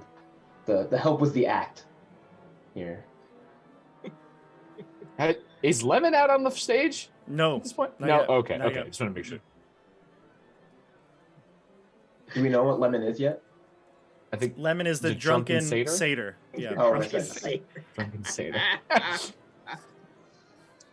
Well, we are to celebrate Mother's birthday. I assume we must all get together and come up with some sort of idea for this ball. Yes. But first, a toast. For before I turn 75, I wish to have a final delectable drink. You, over there, you always have fine spirits. And Quentin is going to call out off stage to To Lemon. to Lemon. And Lemon's like, you see her, she's like chatting with a very large bugbear who looks awfully like Burley from the carnival. Wait, is Burley the one that? Oh wait, I thought Burley was the one we were rescuing. Hurley. Oh, Hurley's the one Oh, okay. I had them mixed up. And she looks real serious for the first time you've ever seen her. And then she's like, "What? Oh, me? Oh, yeah, right." And Yes, you drunken satyr! I am summoning you. she steps out into the stage. She flies out of the stage, and she's in her satyr costume. It's made very miniature for her. And she goes, "Oh, murder! Oh, murder! The night comes, and I must be away." Murder? Murder? Tell me, who murdered who? I can stop them. What That's That's manner not how of Bring out murder my- works, you fool. What manner of ghoul is this I see before me? Siggy's just pantomiming someone getting murdered in the corner of the stage. Yeah. I like to think that all of the lines that Bobby has fed you are like at the beginning just say pantomime and none of your lines are actual lines. I will pull out my sword, but it's like half broken, and I say, I will find this murderer. I did say, my friends, I heard a hoot or a growl. Maybe there are supernatural beings at work. Quick, you! And I point to Siggy. Fetch my steed. Oh no! And I point to the bugbear. There it is. The murderer, a werewolf. So hideous. And I'll point to the princess. A werewolf? I know not the meaning of the word. And just starts contorting. I'm gonna have minor illusion to make it look like my face is starting to shift and my mouth and nose go to be more snout-like.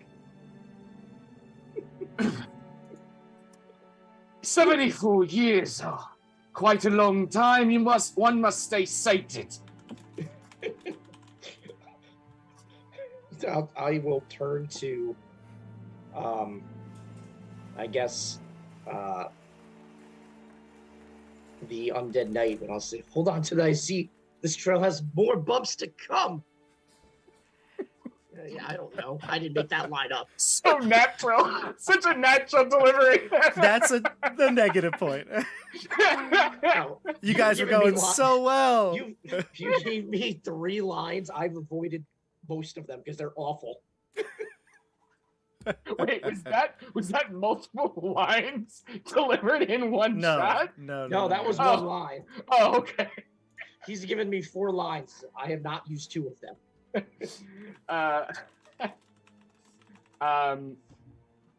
don't know how they fit a mean-spirited servant. They don't make any sense. Yeah. You could use them for Charles. Oh wait. Charles can't talk. Are you also sending me Charles's lines? Is that what's happening? No, I'm Okay. not. No. That would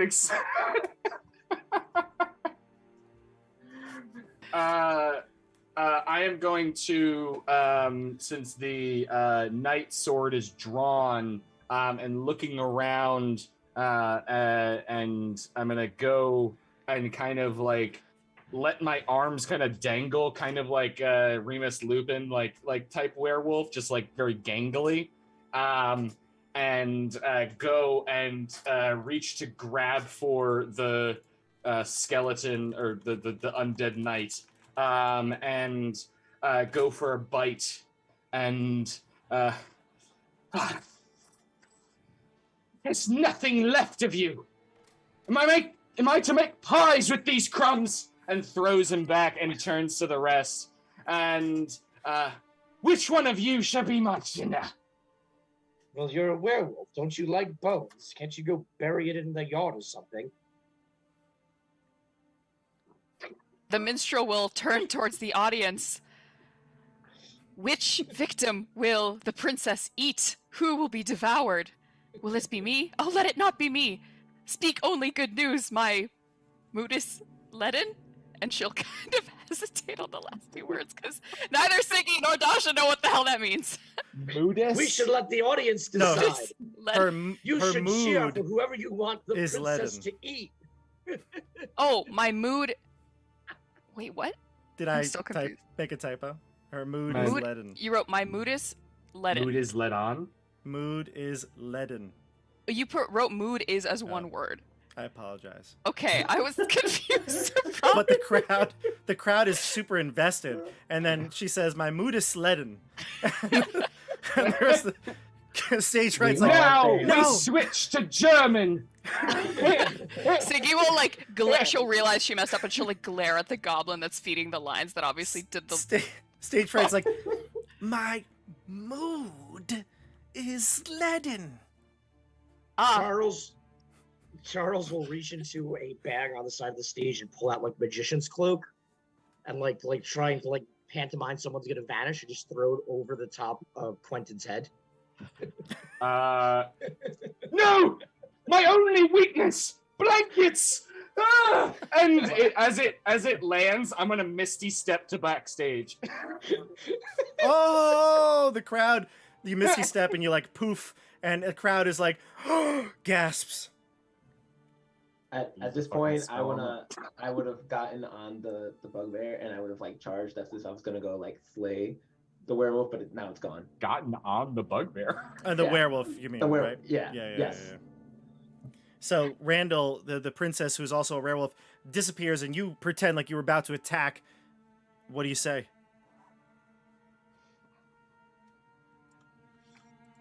You're muted, Christian. Sorry, that was me. I thought you said Randall said, "Do not worry, I will protect you." And as I'm just going towards, and just there's nothing there, and At this I'm just gonna moment, stand there like proudly. I'm wearing a set of noble clothes. And Yeah. because I'm a sunflower, they don't fit very well. Now, They with all- my mother dead, And they I all am fall the down. prince. Go ahead, Amador. What do you say? And all my clothes fall down because they're not balanced right. Oh, But you go nude? I cover myself with my leaves and I say, "See, I blush red as a radish." True Shakespeare now. Yeah. Only real theater if you do it in the nude. My first Lemon order is as the new prince of the realm is to have that noble executed for showing his privates.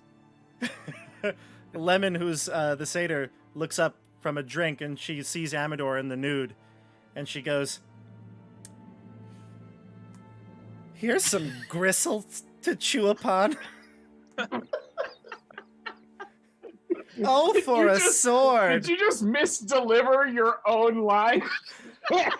I didn't know exactly what the affect should be, but she goes, "Oh, here's some gristle to chew upon. Oh, for a sword." He'll let That's Hammer- 100% about his flower dick. Both gristle and sword, both referring to the same thing. So at this point, the play is kind of wrapping up here. The queen or the princess has been killed, and I think the knight has lost his cause. The noble has lost his clothes. What does the minstrel say?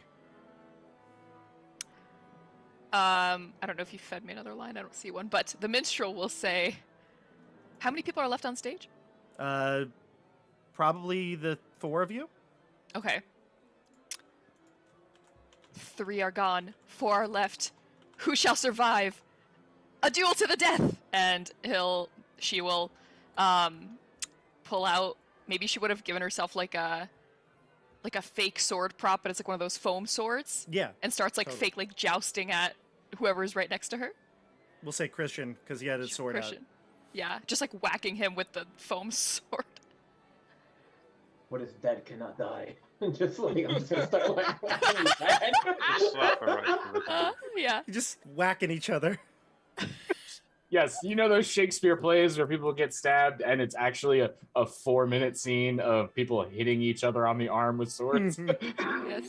When as soon as she gets whacked, the minstrel will pretend to like have been wounded and say, "Alas, I have been hit. This is truly the worst outcome," and collapse on stage. Your body is dragged away by goblins. They come creeping on stage and drag your body off. The noble will say, "Good night. This mean-spirited servant claims nobility. You must punish him for his imprudence." I will defend your honor, and I will go like quickly over, and I'll start. Like, I will whacking reach. again. I will reach as you're coming towards me. I will reach into my pocket and pull out one of my infused items, which is a wand of smiles. And I will say, "How can you attack me when you love me so?" And I will thrust it at you, and you're forced to smile for a minute. I will then Oh my start to gosh. smile and just continue to start trying to whack the fake sword. He's like a with the serial biggest killer. smile. And I now, also love that the French delivery of impudence really sounded like impotence. It's the prince dies because of impotence.